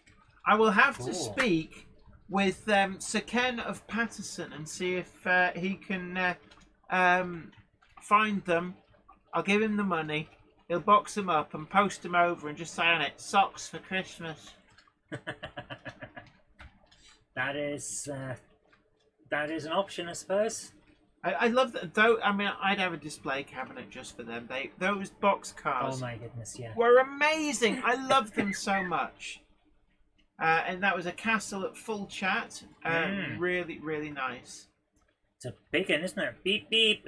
Coming through. Choo, choo, choo, choo, choo, choo, Well, choo. I think that was an excellent one to end on. Thank you so much for that. Oh, look, and the buffers have been emery cloth. That takes ages. And then, there's Worthington Mother Rose says they're $38.95 each. And of course, to be honest worth with you, that is every penny. That's brilliant. Yeah. So thank you so much for that. But that is the last one for tonight. But look, yeah, it's been really great having you guys company. Thank you so much. It's always an honour for you guys to allow me to hang out with you on Monday night. As we said before at the beginning, next Monday is the state funeral for Her Majesty Queen Elizabeth II. And out of respect for that, we will not be running the Monday Club. And I know that's an awful lot of our audience is overseas and probably wondering what all the fuss is about. But in the UK, it's the right thing for us to do. The shops, businesses, everything is pretty much shutting down in the UK out of respect on the Monday. And we do feel that we should too as well, out of respect. So next Monday, we will be taking a week off, but we'll be back the Monday afterwards. But thank you guys for joining us. It's been great having your company. Don't forget as well, never too early to start shopping for your Secret Santas, for your Christmas presents. And we have got for you some great books down below written by me. And the Stars books are an amazing read. Anybody who has read them, do please let everybody else in the chat know. There's a reason that I started a publishing company. It was to make sure that Jenny's books got published. I read them through and couldn't put them down. They're great. Yeah. Love it. Absolutely love them. So let's have a push. Jenny needs the spare room space clearing. So we've got a couple of hundred of these books from the print run. They sold incredibly well, but we still got a couple of hundred. So if you are interested in some of the most amazing books that I have ever written, and that's the caveat that I've written, then do please order them. And like I said, make great secret Santas and also gifts for yourself and for others at Christmas. Also, don't forget that you can order the Monday Club wagon, that KR Models Palbrick, in the William Loudon Sons livery. Not many of them left on the pre-order. Yeah, they were doing very well. I haven't actually got the figure, so I'd be lying if I said there's only 4 left, but there could well be only 4 left. And remember, Billy will come round and kick your cones in because he's heard that you need a new some new speakers. And the reason you need some new speakers is because Billy came round and kicked your cones in. But look, you guys take great care of yourself. Happy modelling, and until next time, bye for now. And we've got, don't forget, Wednesday, you'll have seen, let me see if I can find it somewhere. It's a choo-choo-choo. The all-new Hellion Class 14. You're seeing it there at the top of your screen coming round. That is actually a pre-production sample, and more will be revealed in Wednesday's video. But yes, that is the pre-production sample of the new run of the Hellion Class 14. It does have lights as well. So there we go. There's the lights on for the Class 14. It's been running flawlessly all night, and we've got a full review of that on Wednesday, and then hopefully on Friday we've actually got a possibility of 2 different videos. Are we? I'm trying to get the Pico Bullhead track review and guide done for Friday, but I'm also aware that we've got the Severn Valley Railway video. So which is it going to be? Well, whichever one you want. So it could be one, could be the other. But look, you guys take great care of yourself. But please, to be honest please, with you, I'll tell you what's going to happen. What? I'm going to try my best to have both of them done by Friday. So if you're a member of the Monday Club, if you join as a member for the channel, or you're a member of Patreon, you'll get to see both. What we could do is actually put one of them out at some point later on Monday instead of the Monday Club. Would that be rude for us to do that? I wouldn't put it out on Monday because then we've got to find another one for Friday next week. And there is a reason that we're having next week off for you to stop being exhausted. So let's not push you too hard. Also, don't forget as well that voting is still on for the Hornbeat Magazine Awards, where yours truly and this channel has been nominated for Model Rail YouTuber of the Year. Do please give it a tickle. Vote for me if you love the content on this channel. But until next time, it's me, Jenny Kirk, saying you take great care of yourself. Happy modelling. Bye for now. Bye-bye. The train now departing is the 2108 service to Grove Street Yard, stopping at Mineth Tatus, Tatus Newith, Bolton Trinity Road, Eindhoven, and then on to Grove Street Yard. That's the 2108 service to Grove Street Yard.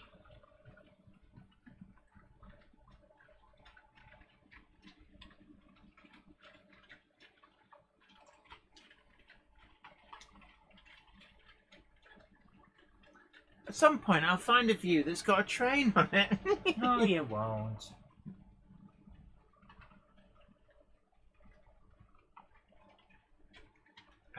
Toot, toot. I'm sorry, there's no sound-fitted locos currently on the layout. And why not? Do I have to go hunting for a sound? No, it's fine. No, clearly it's not fine. Well, yeah, it is definitely not fine because you're now making sounds. Oh, oh, oh, oh. Hold on, where's my fucking... Oh, oh, oh. pressing the button. Stop making my belly wobble like a bowl full of jelly. Right, there we are, jumped in. Shut up.